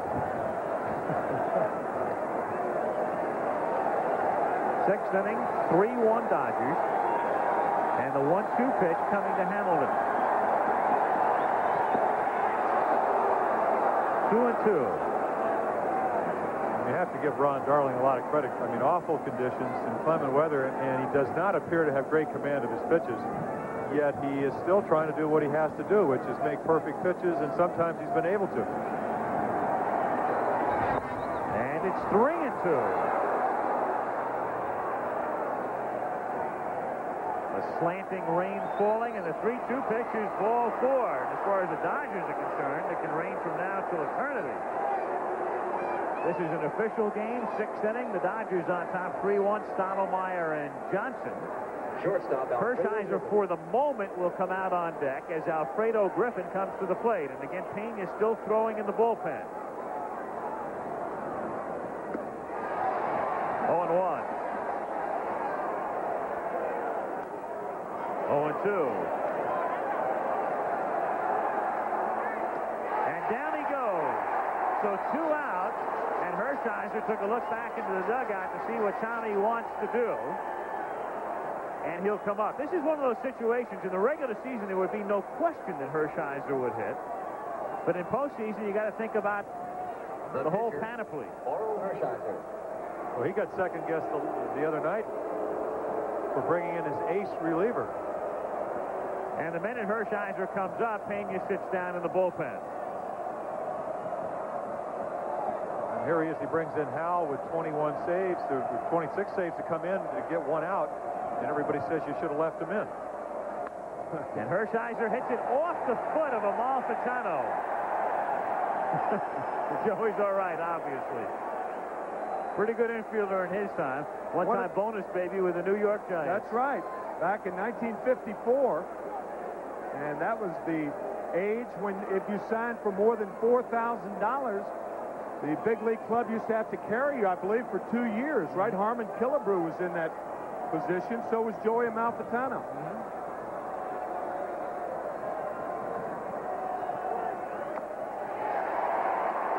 0-2. The 1-2 to Hershiser, struck him out. So he struggles through the 6th, but down go the Dodgers against Starling. Still 3-1 LA. Shea Stadium in New York. Al Michaels with Jim Palmer and Tim McCarver. Game 3 of the National League Championship Series. Goodyear Blimp hovering high above Shea Stadium as we get set to go to the bottom of the 6th inning. And in between innings, Orel Hershiser. He thinks it's a beer league game. Look at this guy. You talk about loose. What playoff pressure? He did say that he wants the ball in the big games, and this is a big game. I mean, not just because it's a playoff game, but if you're sitting on the bench, you're going to pitch tomorrow night, and you're John Tudor. Do you want him to win tonight or this afternoon or not? And, of course, the same thing goes for Dwight Gooden. And he wants to see his team come back and score some runs and make him be a little more relaxed when he goes out there. Keith Hernandez starts the bottom of the 6th inning. He'll be followed by Strawberry and McReynolds. 1-0 the count.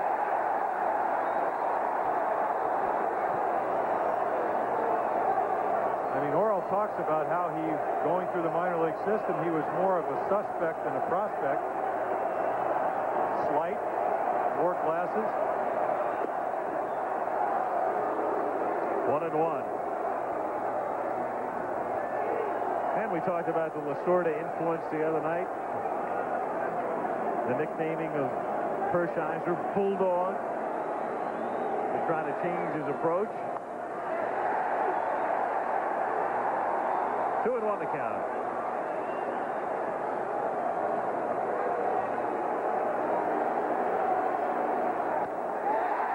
Base hit into center field. So Keith Hernandez starts the bottom of the 6th inning with a single. It's the first time in the game the Mets have had the leadoff man on, and it brings up Darryl Strawberry. That's the difference in the game so far. The Mets have had the leadoff runner on in 1 inning, and the Dodgers in 4 of 6. And in 2 of those 4, the man came in to score. You saw the intensity in Hershiser's face right there. But when you're 2-1 and throw the fastball to Hernandez, you're asking for trouble. Now Strawberry takes a strike, and the Dodger bullpen will get busy again. And this time for a different reason. Lasorda had it busy to give himself an option in the bottom of the 5th. But now he's got him up back of Hershiser because the Mets have started the bottom of the 6th inning with a Hernandez single. Strawberry at the plate. The count is 1-1. And that's Pena up again. And Rick Horton, the lefty, throwing. Strike, 1-2. He's thrown in 3 fastballs, and as we mentioned before, Strawberry hurt him with a curveball earlier in this game and in game 1 in the 9th inning. So he is stuck with a fastball. Let's see if he comes back inside with a fastball. Yes, sir. And it's hit to left field, curling away from Gibson, dropping for a base hit. Hernandez stumbles, rounding second, falls down, throw comes back to second, now to third,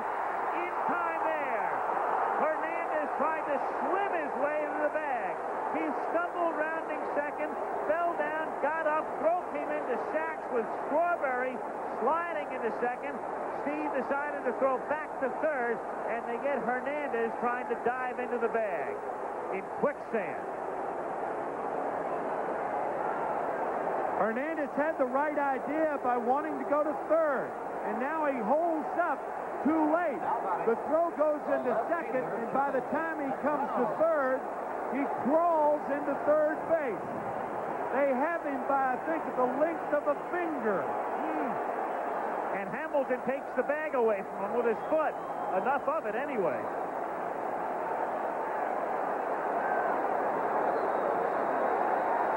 So the Dodgers get a big break. Strawberry at second with one out, and McReynolds hits a grounder to Hamilton. He looks Strawberry back, and Hatcher can't dig it out. He's off the bag. He was able to dig it out of the dirt, but the first base umpire Renner says he came off the bag, and here comes Lasorda. Either off the bag or he didn't have control. You got to have control when you're on the bag. And Tommy wants to know firsthand. And now it's being said he cradled the ball. He didn't have to, right between his glove and his chest, and that's not control. Right. And Bob Davidson, the second base umpire, coming in to tell Lasorda he didn't have possession of it. He cradled it.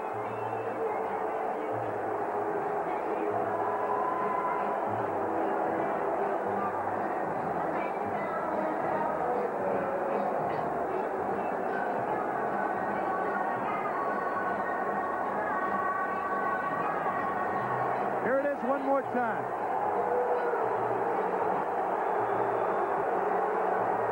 You've got to have control now. He caught the ball. It was grasped firmly to his chest, but he never had control. It squirted out. You can see the ball squirted out. Coming out of his glove and into his bare hand. Right. As McReynolds crosses the bag. Valiant effort by Hatcher, but he did not have control of the ball, and error on Hamilton. Well, he made the right play, keeping it in front of him, and then tried to fool the umpire. So it's an error, a throwing error, but a big bugaboo for the Dodgers down the stretch in September was defense at first base. And even though Hamilton gets the error, Stubbs had a lot of trouble. He made a lot of errors in September. And Hatcher, of course, is a part-time first baseman, having trouble digging balls out. Yeah, that was one of those in-between hops, however. The short hops are the ones closer to you. Those in-between hops that land somewhere in the torso area, those are really tough to handle. And that's grounded down to Sachs. To Griffin one, back to first, not in time, and only because the grass is so wet and the dirt is so muddy in the infield. Otherwise, that ball gets there a lot more quickly to Sachs, and they turn a 4-6-3. But it slowed it down enough so they can only get the fourth, and the inning is still alive. And also a great slide by McReynolds into second base. Now see how aggressive he comes in. Griffin's going to have to jump over him right there. Doesn't get as much on the throw. Good speed by Hojo.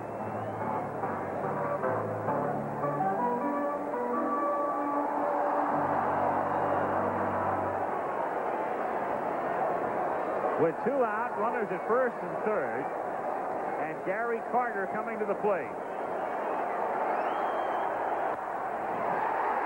Base hit into right field. Strawberry makes it 3-2. Griffin cuts the throw off. Johnson stops at third.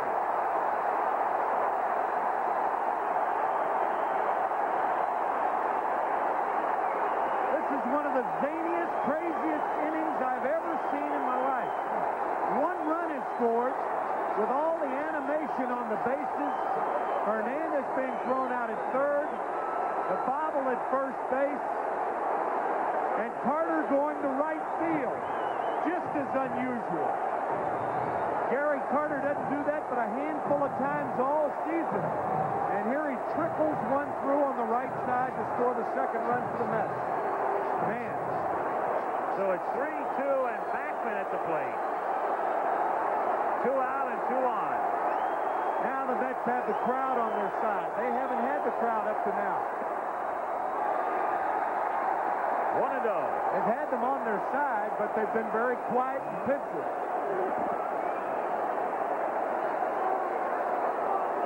Now Dave Magadan has come out on deck. If Backman prolongs the inning, Magadan would bat for Darling. 2-0 the count. Or if nothing else, they've just sent Magadan out there with the bullpen busy and McDowell getting ready to throw because they just don't want Darling standing out in the rain. So it could be a decoy, possibly. If nothing else, they want Darling back in the dugout. And Backman hits a ground ball off Hatcher's glove, and that's going to tie the game.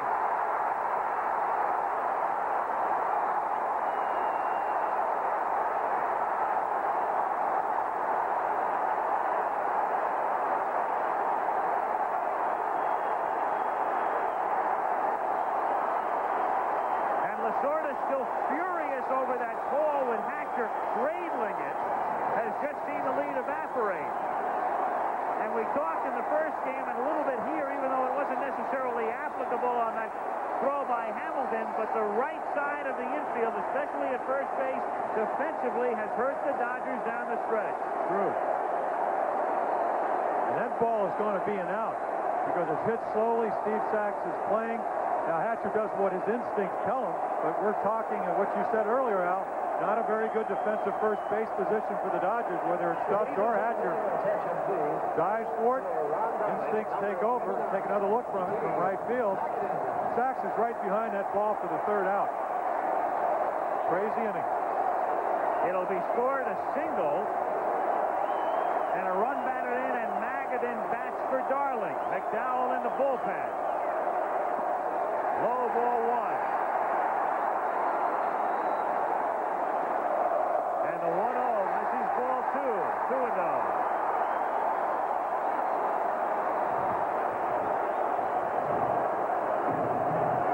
Sometimes the nature of the way the game is played takes on the conditions under which it is played. And I think this is one of those games. Miserable conditions and not a well-played game.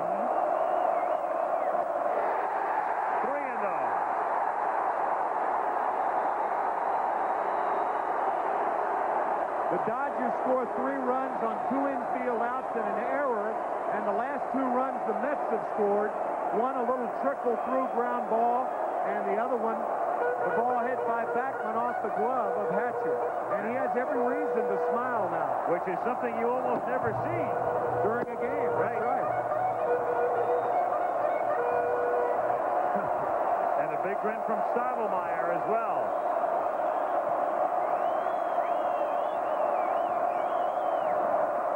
Taking all the way, Magadan looks at a strike. 3-1. I'm sure it's something that Mel said to Davey, but it also could be that it looks like Hershiser's a little bit out of sync.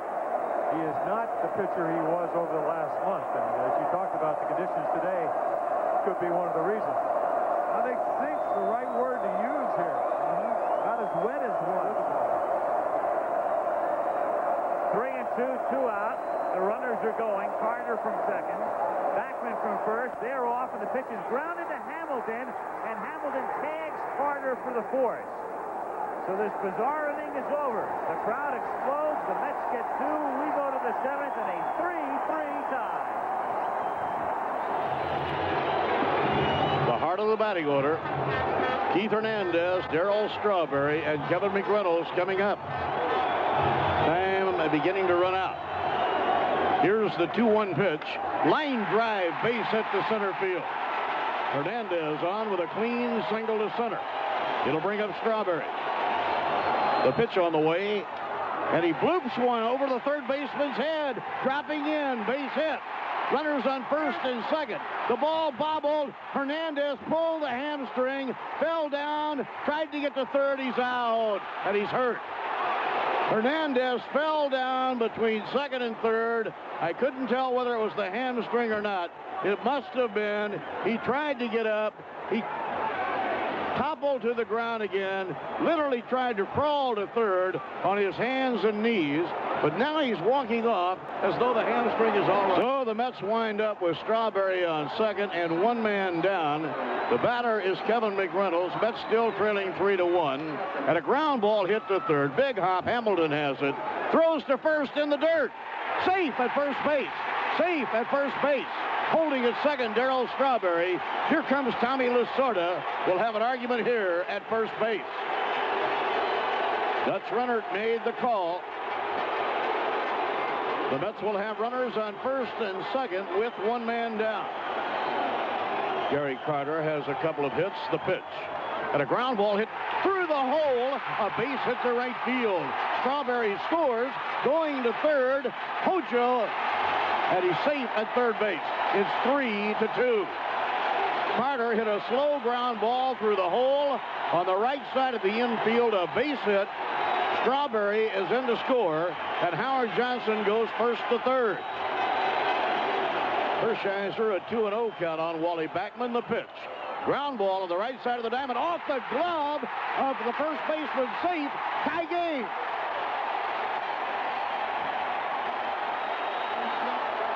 Thatcher made a dive, got his glove on it, slowed it up, changed the direction of the ball.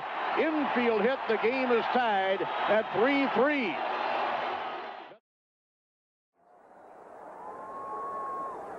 Game 3, the series even at a game apiece. The game tied 3-3, and in the 7th inning, Roger McDowell to the mound for the New York Mets. So Darling will get no decision after yielding 3 runs and 5 hits through 6. And it's Sachs, Hatcher, and Gibson coming up in the top of the 7th. Boy, so many things to mull over in that bottom of the 6th inning. Every little thing was magnified, including Howard Johnson's force play grounder, Grass slowing it down, and then McReynolds helping to eliminate any possibility of a double play with a hard slide at second. Backman's grounder off Hatcher's glove. Yeah, the one thing that a slow ground ball will allow, it'll allow the runner to get down on top of the shortstop and the second baseman and take him out. And that was a big play in that inning. Here's the ball Johnson hit with 1 out and runners at first and second. Watch the slide by McReynolds.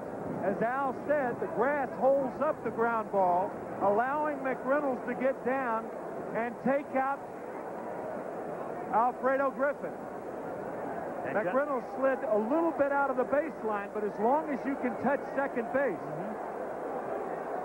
Brings you back to Hershiser's consecutive scoreless innings when Brett Butler went out of the baseline. And Paul Runge, who was umpiring today at third base, was the man who said he slid out of the baseline and enabled that streak to continue. 2-2. McDowell, Mike Schmidt said, one of the great sinkers. Very few breaking balls, great fielder. And he's a great fielder even in conditions like this, because normally he will land in a perfect fielding position, ready to go left or right. Sachs done on strikes. But when you throw that sinker, you don't have to feel the ball. You want to get a good idea of how a ball sinks. Just watch the trajectory of some of his pitches. I mean, it looks like it's about a foot. And your job as a hitter is to try to lay off that, but it looks so tempting. Even when you hit it, you hit the top of the ball. Hatcher. 1-0 the count. The guys in this situation will tell you, you're going to move up in the box, try to get the ball before it sinks.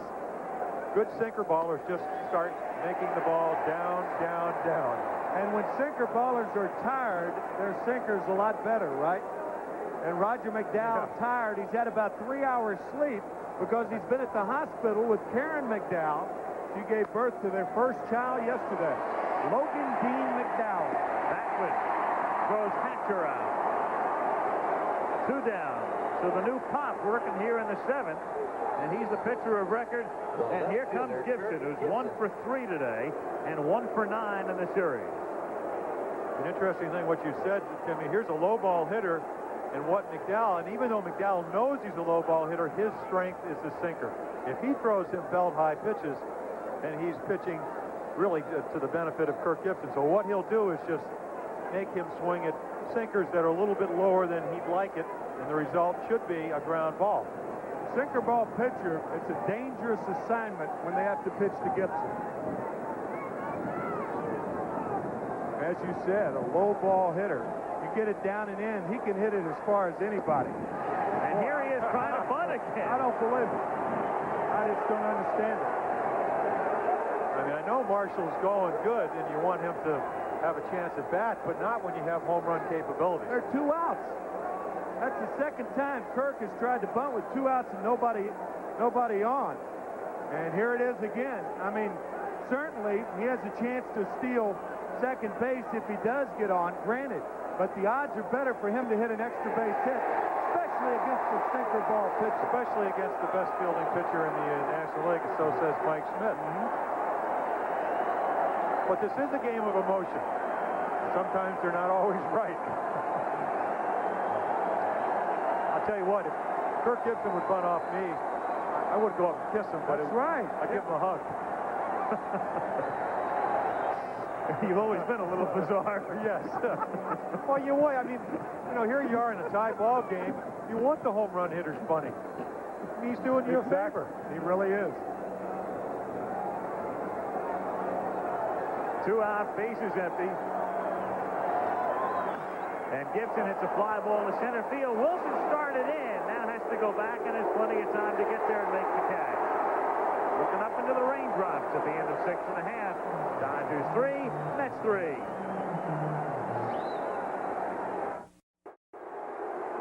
Well, it's so funny how this one turns around. You know Lasorda is dying to, if he can, get Hershiser out of the game if they can rally and score a couple of runs, and that's why he had Pena in the bullpen. And in the best of circumstances, he might have had a 4-1 or a 5-1 or a 6-1 lead, and he'd have a more well-rested Hershiser, but it doesn't work out that way. He has to leave him in, and now the game is tied as we go to the bottom of the 7th inning. He's got to leave him in for 2 reasons. Number 1, he's his best pitcher. Number 2, he nicknamed him Bulldog. Bulldogs don't leave in this type of weather. Mookie Wilson in the bottom of the 7th inning. 2-0 the count.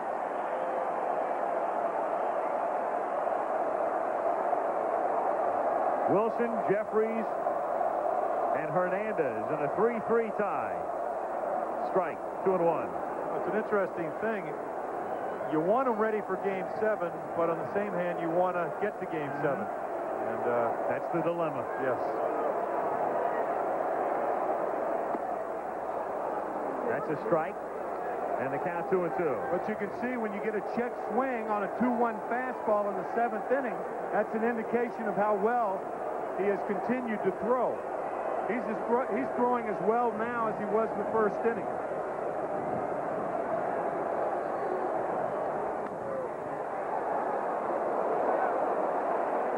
Two and two. Dodger bullpen active again. It's like Jesse Orozco is up, and whenever you see Orozco or Ricky Horton up, you think Hernandez and Strawberry are coming up in that inning, and that's the case here in the 7th. And there's Pena throwing with him as well. 3-2 on Wilson.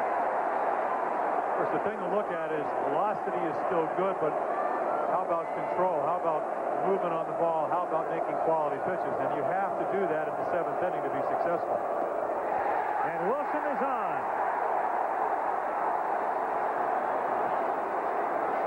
It's a pretty good pitch, except that all day long, you get it going back, and it's not that Joe West missed that pitch. He has not given Hershiser the low pitch. A little bit off the plate, he tries to frame it, talking about Socha.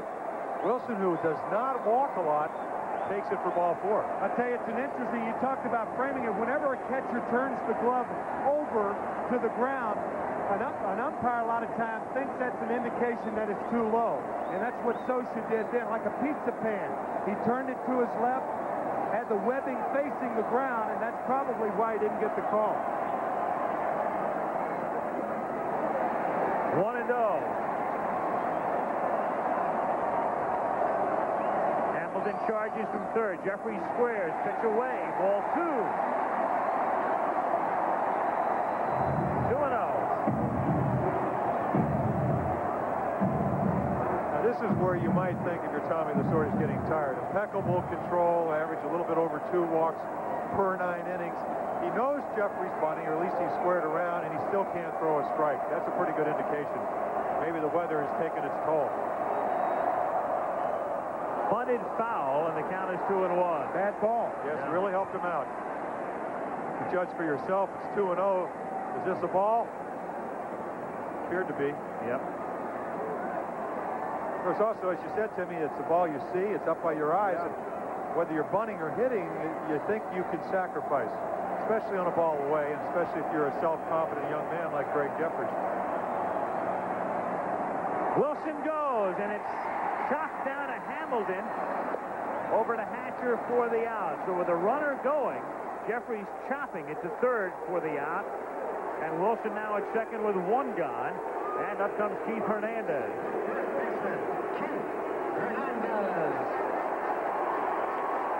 Hit and run, and you've got to put the ball in play, preferably on the ground. And a good piece of hitting by Greg Jeffries. He is responsible for putting the ball on the ground. The bunt was on for the first 3 pitches. And now they're going to walk Hernandez intentionally. So with first base open, they're going to walk Keith. Strawberry up next. Orozco still throwing in the bullpen. And we'll see what Lasorda does here. The funny thing is, they went out and they got Rick Horton in August from the White Sox for one reason, to work against left-handed hitters in critical situations, but Horton struggled in September. So they're back now to going to a Orozco lefty against lefty in these types of situations, if that's what they're going to opt for here. Paranoski goes to the mound.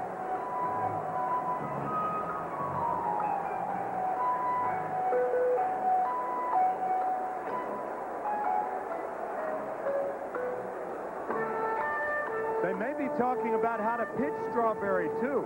Or how they want to pitch him. Yeah. First time up, he threw him a sinker away, and he grounded out to short, hooked him for a double. Last time threw him another sinker, and he flared into left field for a single. That sinker was inside, though. I think they're going to try to work Strawberry inside and not try to waste the curveball away. Just go right to the weakness and pound him in. We'll see. Outside, ball 1.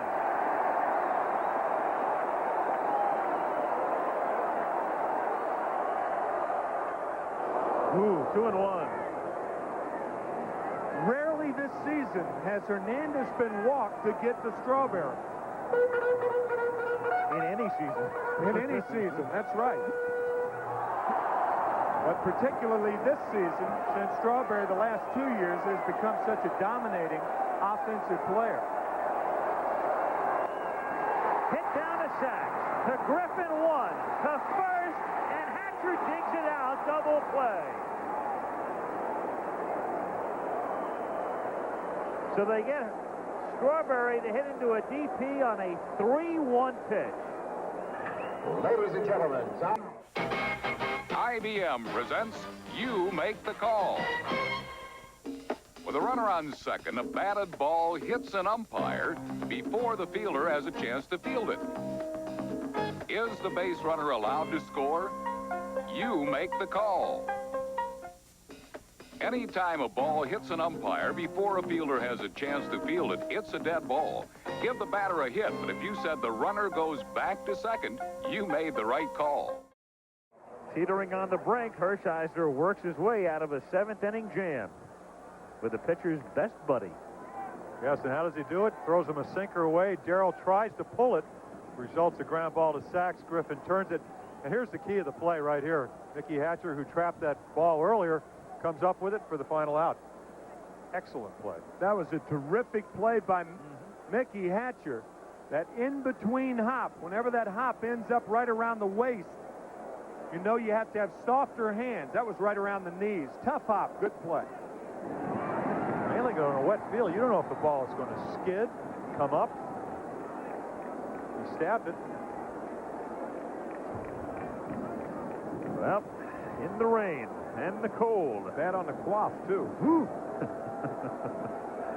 0-1 on Marshall, leading off in the 8th inning. And it's quickly 0-2. McDowell ahead on the Dodger cleanup hitter, who is 0 for 2 plus a walk today. And Marshall gone on 3 pitches. Strikeout number 2 for McDowell, who has come out of the bullpen to retire all 4 men he's faced. And it will bring up John Shelby. Just take a look at how much this ball goes down. And this is the 3rd consecutive sinker diving. I mean, normally you see a pitch like that, it reminds me of Gaylord Perry, and it wasn't legal. For him to be able to have this ability, serious elbow injury, had surgery. Pitched in only 3 games in professional ball in 1983. 3. That was the year of his surgery. 1-1. The way he does it is the way he opens up. Gets his shoulder closed, and when he's going towards home plate, he really opens up. It allows him to get his body going to his left and his arm going the other way, and you get the great movement that allows the ball to sink. And like Hershiser, that overhanded sinker is the toughest on a hitter, because when a pitcher drops down, a sinker becomes much more readable. The ones thrown from over the top, very difficult to pick up. Shelby gone. 3 strikeouts for McDowell in an inning and 2/3. And it will bring up Mike Scioscia. There he was before the game in his Cleveland Browns helmet. No idea where he got that. Well, it is football weather. Yeah. McDowell loves, he's the guy who loves to give you a hot foot, which is not a bad idea today. He said he doesn't do I'll take it. He said he doesn't do it to guys that are dressed, though. 1-0 the count on Scioscia. The 0-2 pitch is softly hit back to McDowell, and McDowell falls down, and his throw gets by Hernandez. Backed up by Backman as Scioscia chugs into second. So he truly is as good a fielding pitcher as you'll see in baseball, but that's neutralized by wet grass. And a big break for the Dodgers. The first pitcher we saw today, Ron Garling, Davey Johnson said he had a shortstop mentality. In other words, he'll get the balls, he'll try to make play at any time. Watch him slip. This is where he makes a mistake. He thinks he can make the play from his knees and doesn't. I would imagine Tommy Lasorda is going to have a pinch runner for Mike Scioscia. You're in the 8th inning, a tie ball game. You can't take a chance on a base hit. You can't pull for a hit and then not have anybody to run. And here's Jose Gonzalez. Right. Who was added to the postseason roster, added in the sense that he became eligible by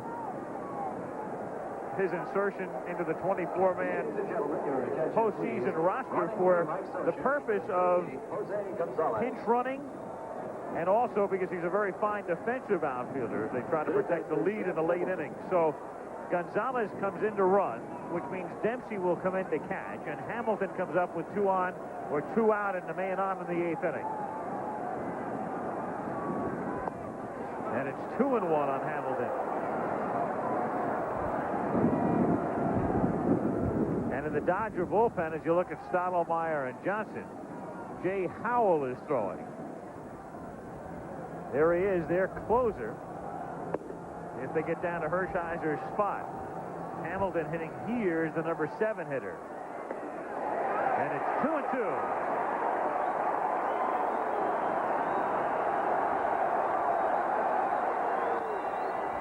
It's softly toward third. Going to be a tough play for Jeffries, and it's too late.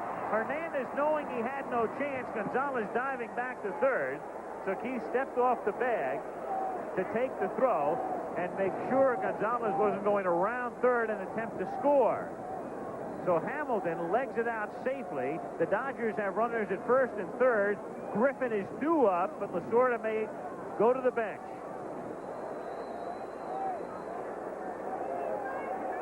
If Hernandez stays on the bag there, I don't know. I thought Keith thought that ball was that Hamilton had that play beaten a lot more than it would have shown. If we could see that play one more time. I thought Hernandez came off prematurely. He's off right now. Now the ball gets to him there. I don't know. That might have been poor judgment on Keith's part. Would have been very close, and if he cheats a little bit, he might get the cheat. But I think what happened is Gonzalez rounded third. Keith saw that, and he didn't want to take a chance. Right. Here's Gonzalez rounding third now. I think this is what pulled Hernandez off the bag. Keith said, I can't take a chance. Yep. And boom, Gonzalez dives back, no play. And so with runners at first and third and Griffin due up, Mike Davis, who is being paid almost $1 million this season. He was a free agent picked up after his contract had expired with the A's, and the Dodgers went into the free agent market, and they got a guy who had a terrible season. Mike hit 196, but he could pay a nice dividend right here. Randy Myers in the bullpen. Davis started the season as the Dodgers' regular right fielder, and they let him play about 2 months, and then Mike Marshall wanted to move back to the outfield, which made it convenient to put Davis on the bench, and he takes outside, ball one. And that's when his season ended. Gonzalez at third. Hamilton at first base, 2 out, and the 1-0 pitch, missing ball 2, 2-0. And if you were going to pitch to Mike Davis, his strength, I would say, is down. He's a better low ball hitter than high ball hitter. Dodgers with 3 pinch hits, pinch hit home runs this year, 2 by Franklin Stubbs and 1 by Mike Davis. 3-0. Hershiser is out on deck. If Davis walks, Lasorda will again go to the bench. And he has Franklin Stubbs, among others, available to come up. 3 balls, no strikes to count. And Davis is on. So Mike walks on 4 pitches. The bases are loaded with 2 out. Hershiser goes back to the dugout.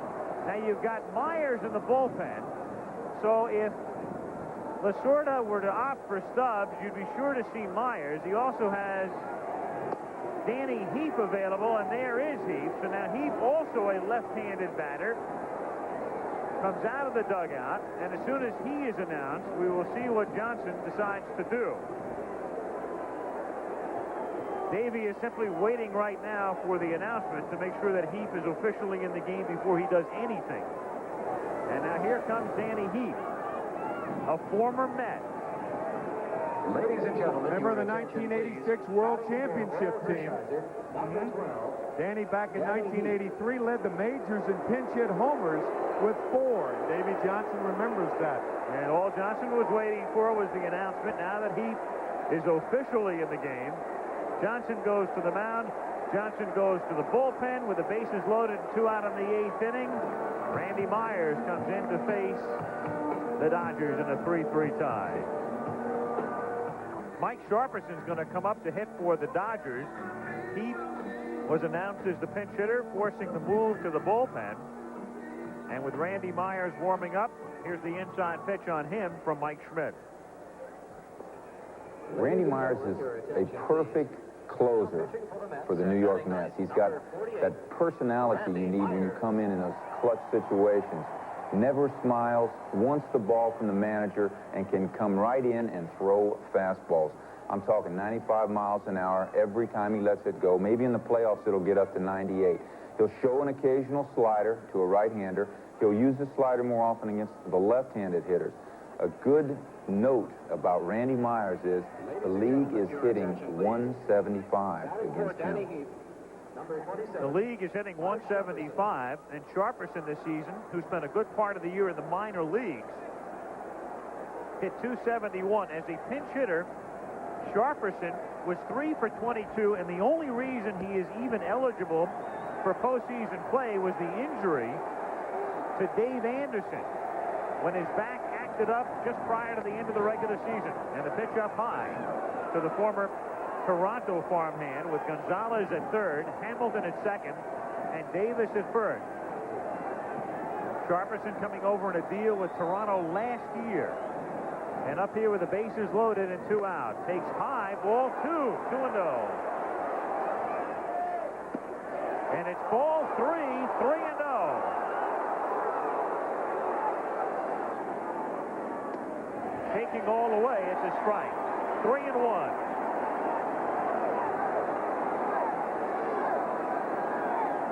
Sharperson, who last year was the Toronto Blue Jays opening day second baseman, but wound up in the minors, subsequently dealt to the Dodgers.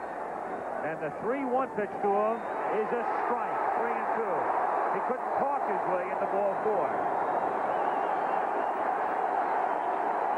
So the runners will be going 3-2 with 2 out, and the pitch is pop foul out of play. We'll do it again.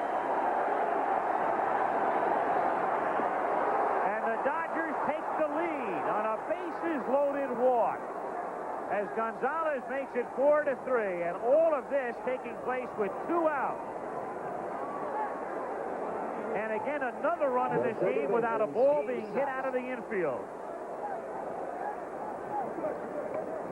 McDowell's throwing error, the soft single by Hamilton, and 2 walks. And difficult to walk only because of the fact that he has to throw the ball that wild. Anything close to 95 miles per hour, you got to get the bat started. 1-0 the count. The Dodgers today got 2 runs in the second without a ball being hit out of the infield. Got a run in the third thanks to a couple of infield outs. And another run here in the 8th without a ball leaving the infield. 1-1 the count.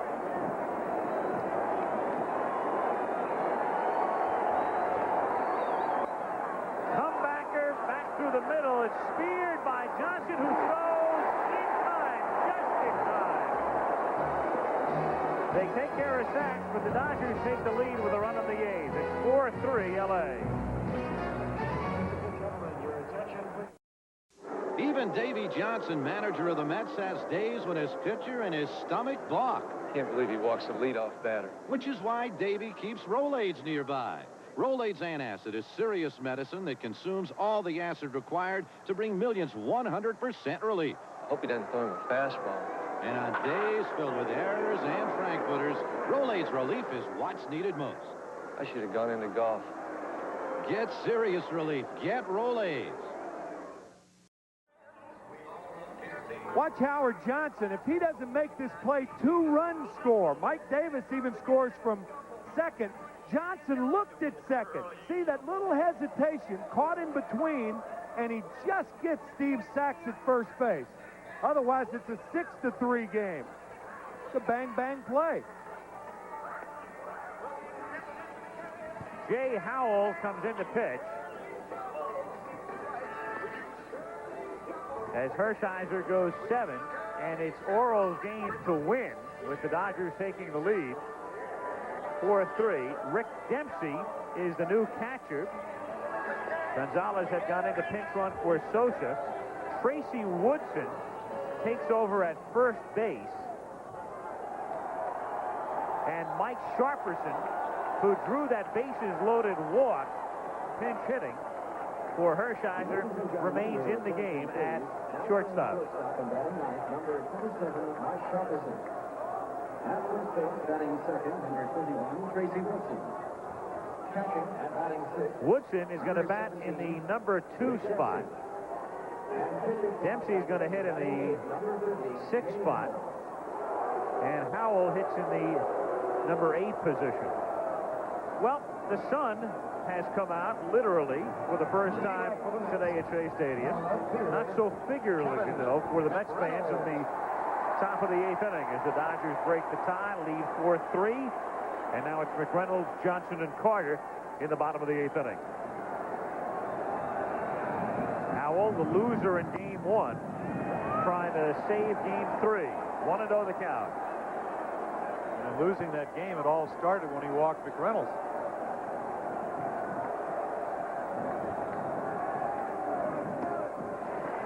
And here he's behind on 2 balls and no strikes.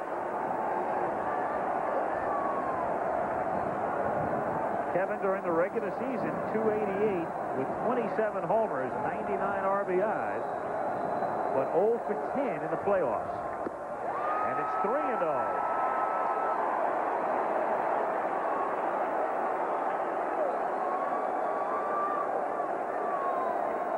Howell did not throw many fastballs or strikes the other night. As a matter of fact, threw 8 straight curveballs to 2 successive hitters. Johnson and Carter. And they give him the green light, and it's 3-1. Very interesting there. Has a very good fastball in terms of velocity. Over 90 miles per hour. Used to throw about 94 miles per hour on the slow radar gun when he was with the Yankees. Now that's before elbow surgery that he had last offseason. Fouled away, and it's 3-2. I wonder if they gave him the green light, or did he not see a sign? I would say they gave him the green light. Yeah. Even as the leadoff hitter in the bottom of the 8th inning. Down by 1. Trying to tie it with 1 swing. Yep.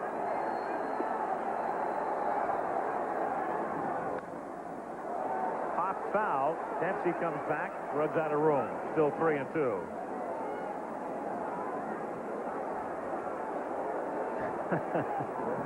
Dempsey. Tight, tense ball game, but somebody said something that tickled him.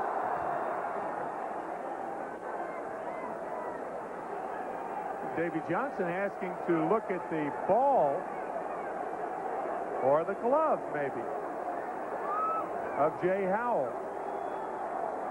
And they want the crew chief, Harry Wendelstedt, to come in as well. Joe West is the plate umpire. Now, Lasorda wants to know what's going on. And so here's Wendelstedt, the crew chief, and he and West will examine Howell's glove, with Lasorda getting a first-hand look as well.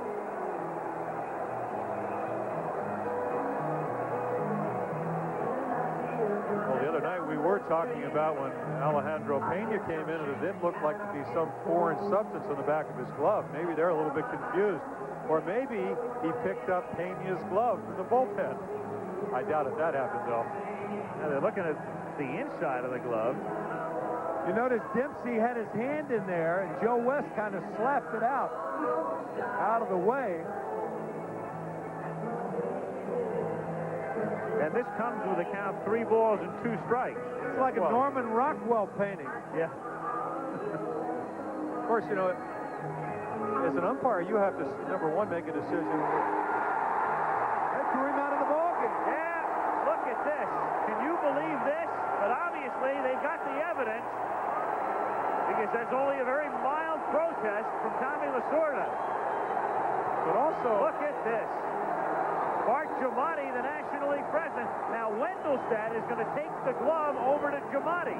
And then Ed Vargo behind Giamatti, who's the supervisor of umpires. Lee Mazzilli comes over for a first-hand look.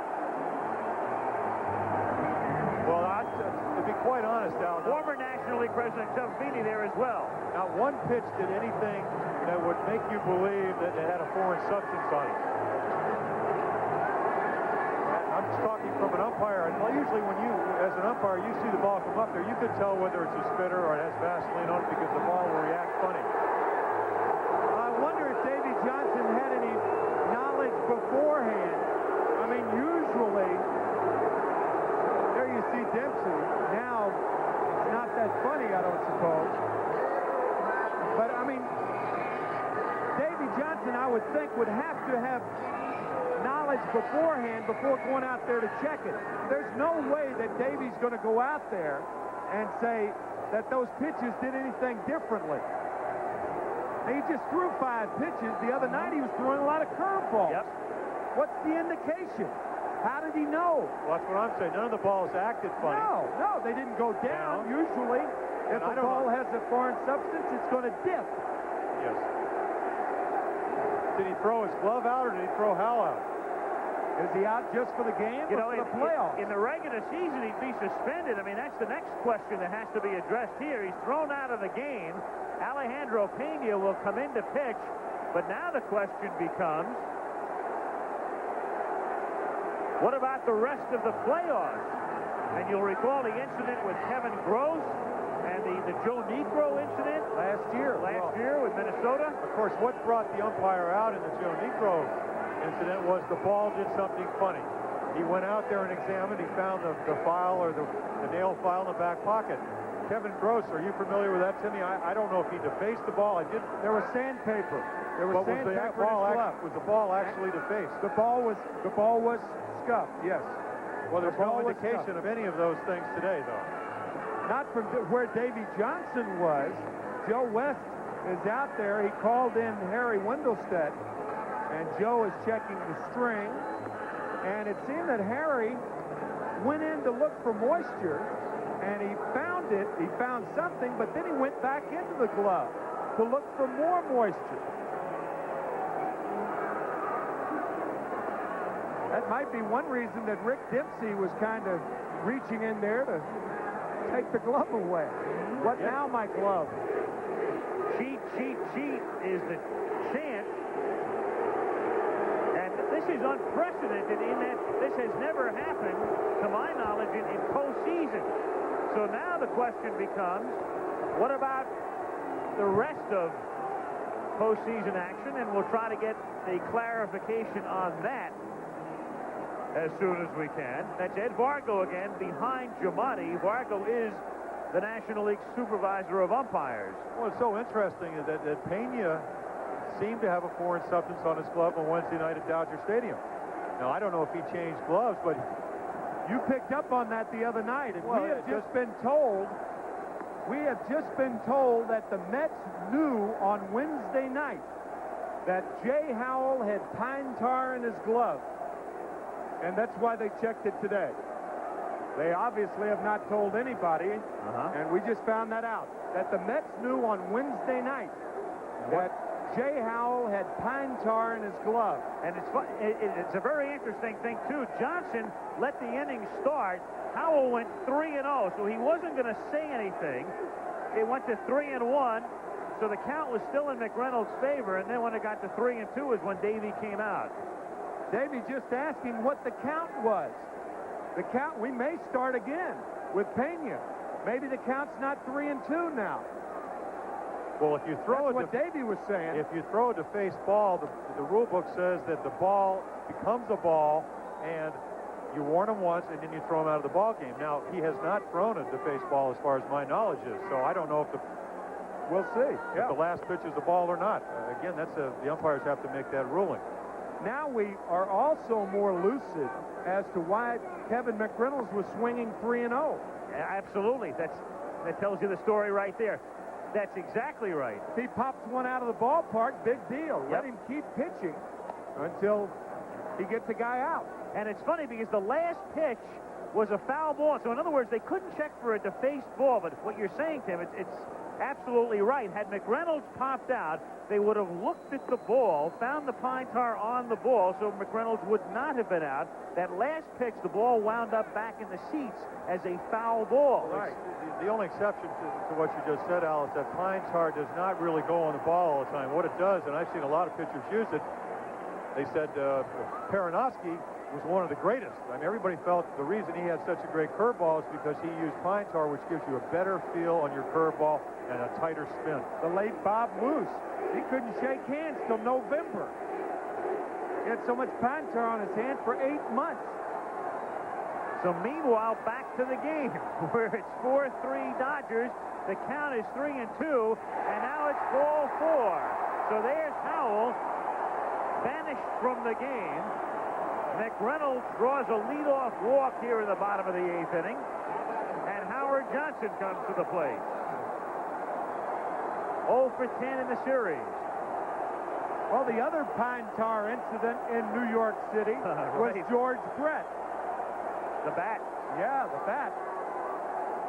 Which eventually resulted in Kansas City coming back to finish the game later that season against the Yankees. So now it's 1-1. One bat, one glove here in New York with the pine tar.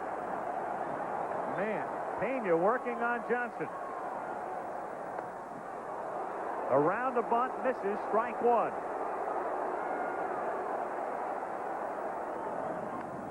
In the air, Pena and Woodson, they let it drop. but it won't cost him because Woodson will get credit for the out. He's going to make the tag here as they erase McReynolds. In a sense, well, both are pretty good base runners.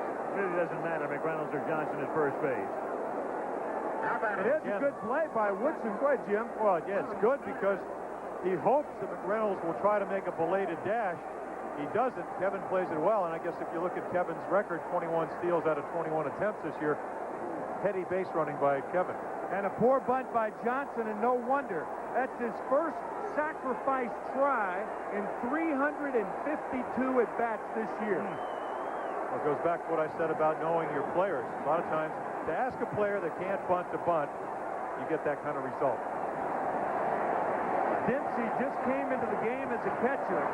Johnson with good speed at first base, 23 stolen bases. Well, you have to keep that in mind. It's very difficult to come in for late inning defense, particularly as a catcher. And it's 3-1 on Carter. Of course, if leads are any indication, they usually are with base runners, Hojo's not going anywhere. I mean, a very small lead. Of course, I threw to Dempsey for years. Doesn't throw like he used to, but quick release, usually an accurate arm.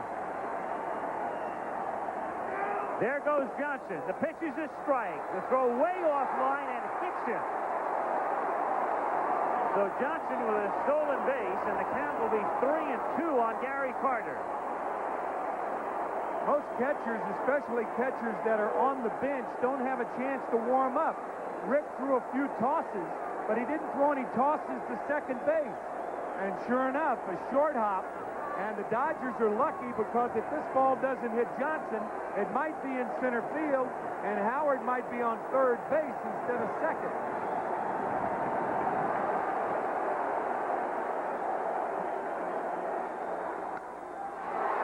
In the air to left field, playable for Gibson. Johnson remains at second, and 2 down now. And Wally Backman coming to the plate.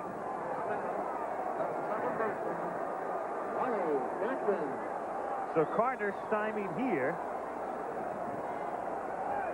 The game 1 hero flies to left. 2 down in the 8th. And Wally Backman coming to the plate. Wally Backman, 1 for 3 today. Good success against Pena, 4 for 8 with 2 walks in his career. In this series, 1 for 9. And Len Dykstra has come out into the on-deck circle. He would hit for Myers. There's Nails.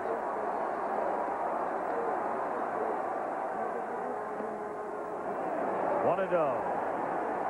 I'll tell you, if Backman drives the run in, I might be inclined to leave Myers in the ball game. He's only thrown 1/3 of an inning. He's your short man. You've already lost McDowell.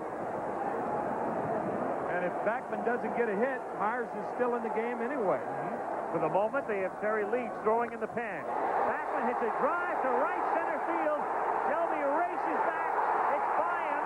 It dies on the warning track. The Mets tie the game. Backman has a double.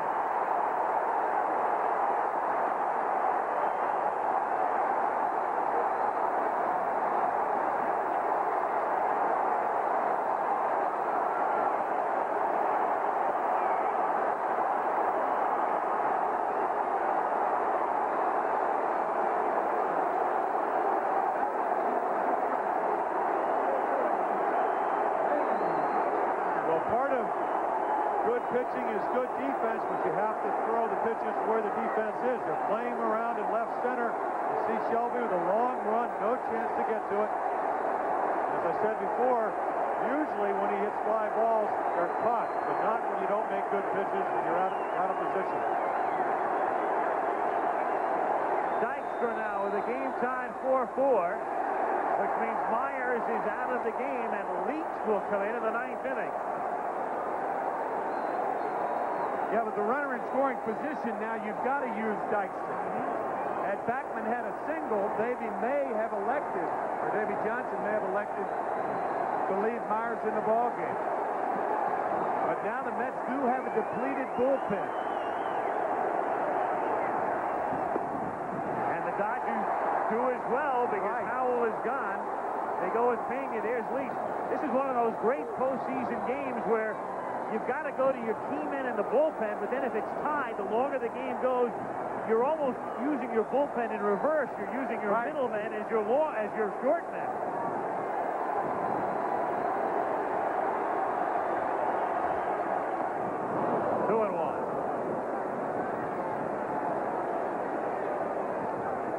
This game has the earmarks of Game 3 in the 1986 season, and it was won by Len Dykstra on a home run off a forkball from Dave Smith. And he drove in Wally Backman in front of it. Game 3, won in the 9th inning in 1986. On a Saturday. On a Saturday. Ron Darling was the starting pitcher that day.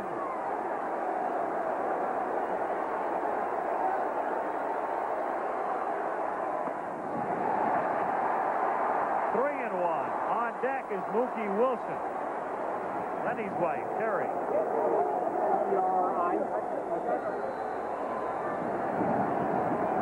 Lenny looking down at Sam Palazzo, the third base coach. He wasn't even looking at him. You know he's hitting here. Sam looking at Backman at second base, paying no attention to Dykstra, which means he's wailing away, obviously.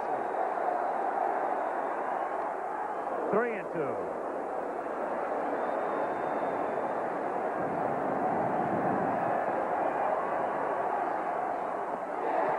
To a change. Ball 4. 3-2 changeup to put runners at first and second and bring Mookie Wilson to the plate. The Dodgers sent Perinoski to the mound. They have a Roscoe in the bullpen. Wilson is a switch hitter. And also, Brian Holton is in the bullpen. He is the right-hander.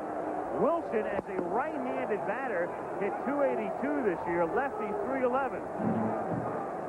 So there's really not that much of a difference as Perinoski goes to the mound.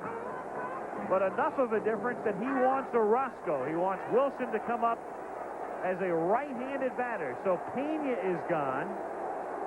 And Jesse Orozco will make his second appearance in this league championship series, coming in to face Mookie Wilson with runners at first and second and 2 out in the 8th. When lunch and a day at the park are too much for Tommy Lasorda, he reaches for Rolaids. Nothing works better for acid indigestion. And why should heartburn take the fun out of the game? Relief. You know how to spell it. So Shea Stadium in New York as Jesse Orozco comes in to pitch. A wild, wild game. Now, we're going to take a look back here. Here's Jay Howell. What do you suspect that substance is on the bill of his cap, Jim? Well, I don't know if it's dirt or it's the fact that when you put pine tar, it's just like if you picked up a pine tar rag and then you put your hand in the dirt, it would stick, the dirt would stick to your hand and you go to your hat, which is a nervous reaction, or I doubt if he would put the pine tar there. It's much easier to hide it in your glove or, in between the fingers or inside your glove. So that looks like the remnants of dirt after you've gone to the pine tar. And what the pine tar does on a day like today, it allows you to have better feel of baseball. Now, it is illegal, though. The rosin is the only legal substance that you can put on the baseball, unless it's dirt. The only abnormal substance. Bart Giamatti in conference there with Ed Vargo behind him. And it's our understanding, and we'll get this clarified shortly, but there'll be a full evaluation after the game in terms of exactly what the substance was. And again, how it will perhaps impact Howell's future in this series. Meanwhile, back to the game itself, which is not a bad one. 4-4 tie, bottom of the 8th inning. Mookie Wilson hitting right-handed with Backman the go-ahead run at second. Len Dykstra at first, and 2 out. Off speed, hit into right center for a base hit. Backman comes in to score, and the Mets lead is 5-4.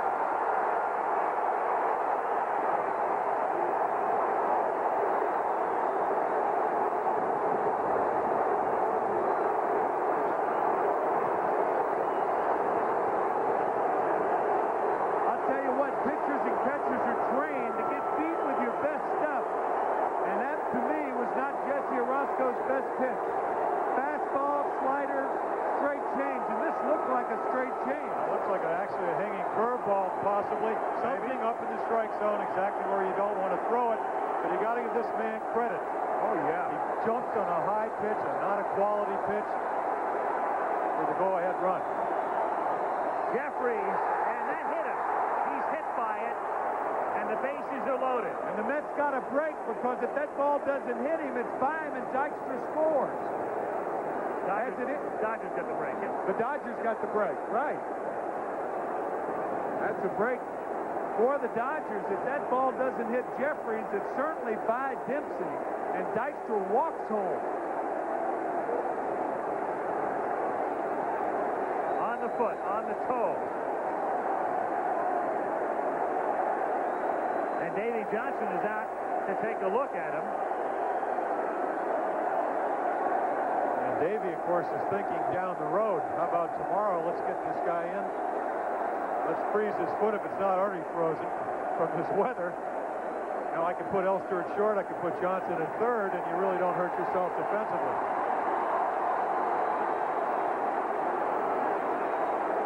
Another angle of him getting hit.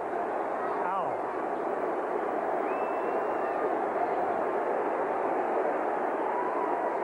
Wally not too happy, having doubled into the time run and scoring the go-ahead run.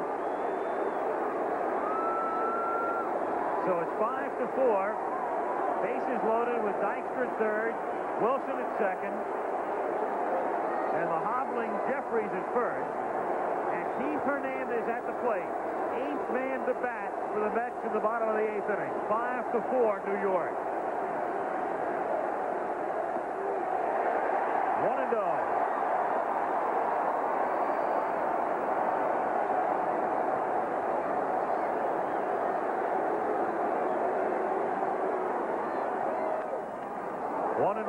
Looking ahead to the Dodger 9th inning now. Woodson will lead off. Then Gibson and Marshall. Woodson is in the number 2 spot.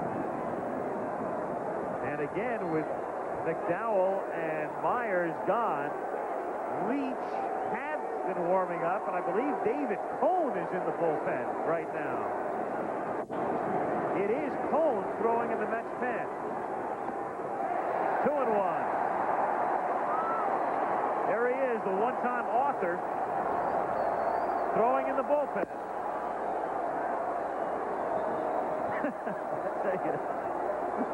You think there have been a few storylines today? Speaking of authors. Nobody in the script for today's game, I'll tell you that. 3-1. The only way you can take that kind of pitch and have that kind of discipline is to know what you want to hit. If it's not in that zone, you lay off it. Take your chances with the umpire.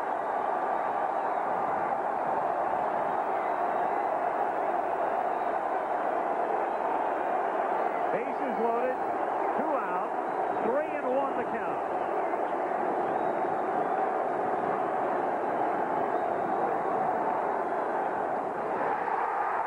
To 4.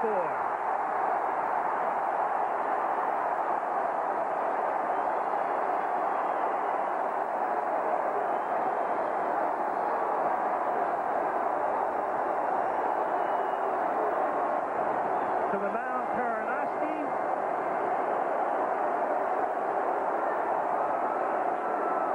Due up is Strawberry.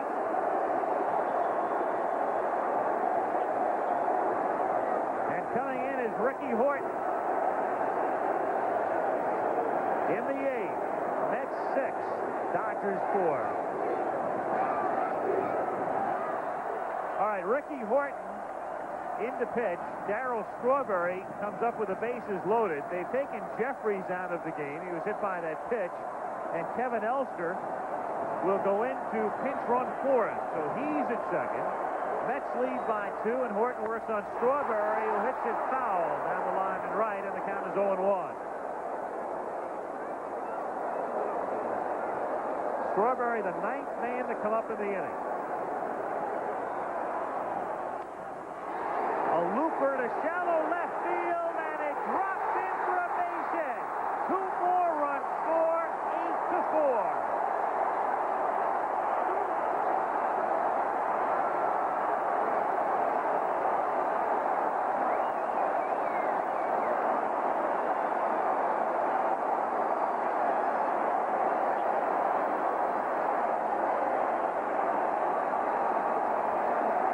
Horton on the fastball, a little looper, a parachute, a mortar shot to left field, and it dropped.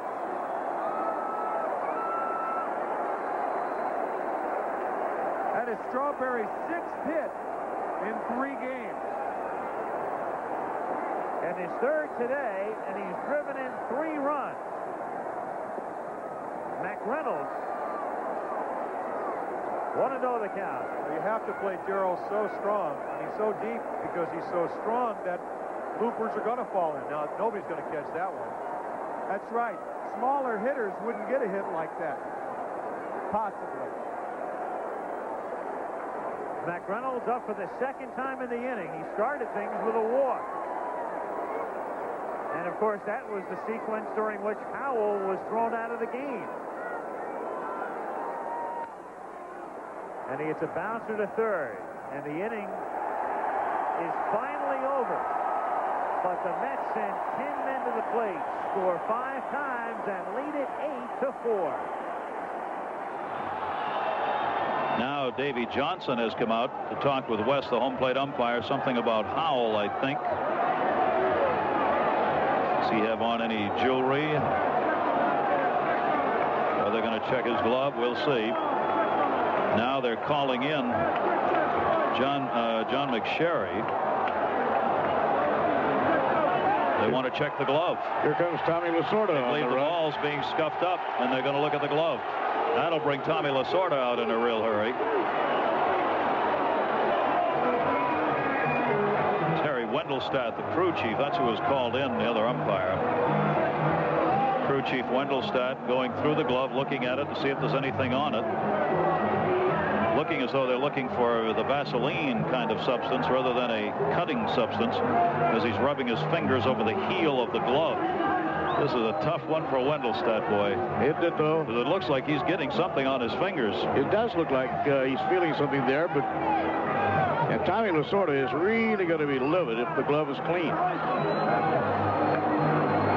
He's thrown him out of the game. He found something on the glove. He has thrown him out of the game, and they will keep the glove. Jay Howell has been tossed, as the Mets obviously believed he was putting a substance on the glove and on the baseball.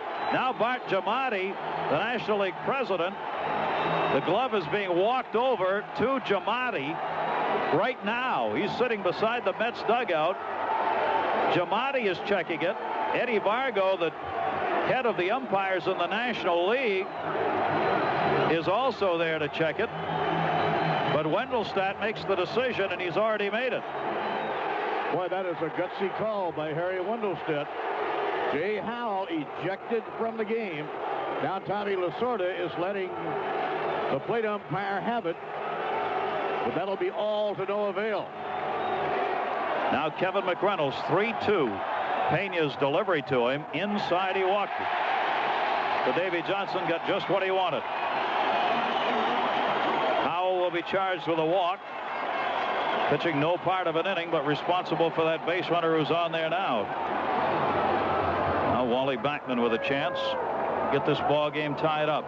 Here's the 1-0 delivery. Swung on, hit in the air to right center field. He gave it a good ride. He may burn Shelby. Going back. Can't get it. Base hit. That will score a run. Backman on his way to second. He's got an RBI double. And the game is tied 4-4.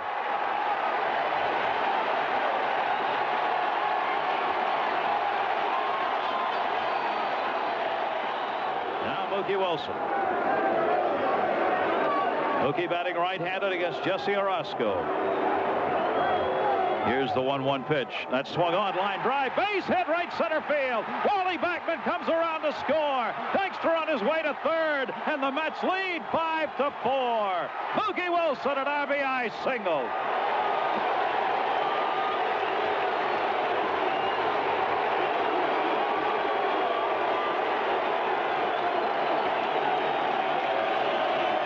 Orozco ready. The 3-1 delivery. Outside, he walked him, and the Mets get another run. It's 6-4. A bases-loaded walk. Dykstra comes across the plate, and Strawberry comes up. Horton comes to the belt. The 2-2 pitch swung on and popped up. Shallow left field. Could be trouble going out. Shepperson can't get it. Base hit. 2 runs will score, and the Mets lead 8-4. A bloop single to left field. Strawberry's got 2 RBIs, and it's a 4-run New York lead.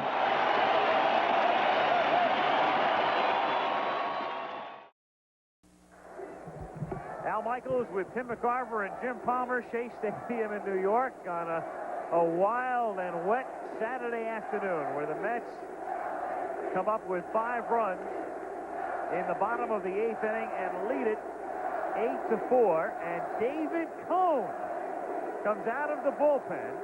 He worked 2 innings as a starter in Game 2 and comes out of the bullpen to try to close the door in Game 3. As Davy Johnson told us, David would have a possible appearance in this afternoon's game. And that went for last night also, since he worked only 2 innings and threw 40 pitches on Wednesday night.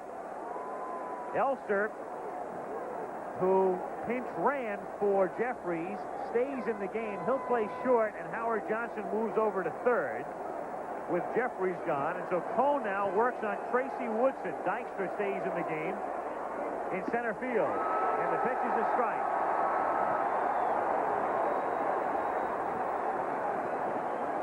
Oh, 0-1 on Woodson, batting for the first time today. He takes another strike, and the count is 0-2.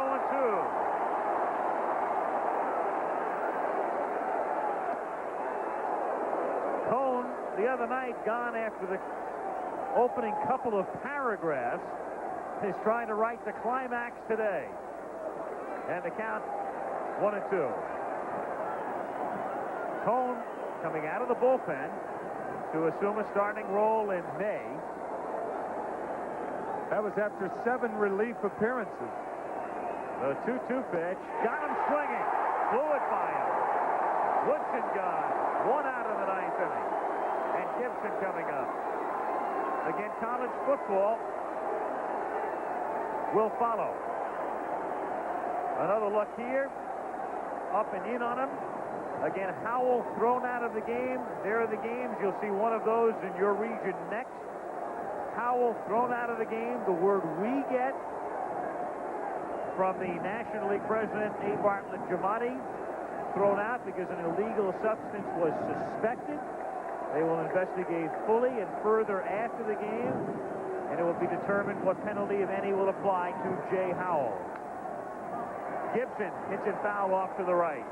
And, of course, with our baseball game going into football, and Al Troutwig in the studio will let you know as soon as we know any further. 2-2. Game 4 tomorrow night. Game 5 now is Monday at noon Eastern and 9 in the morning Pacific. Mets trying to go up 2 games to 1. 2-2 to Gibson. Popped up. Elster. 2 out. Marshall coming up.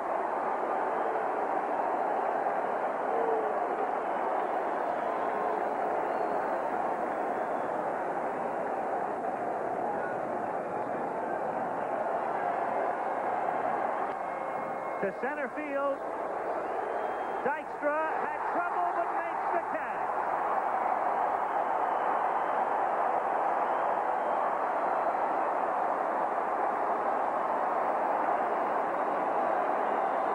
One of the big heroes was right there. Wally Backman drove in the tying run, scored the winning run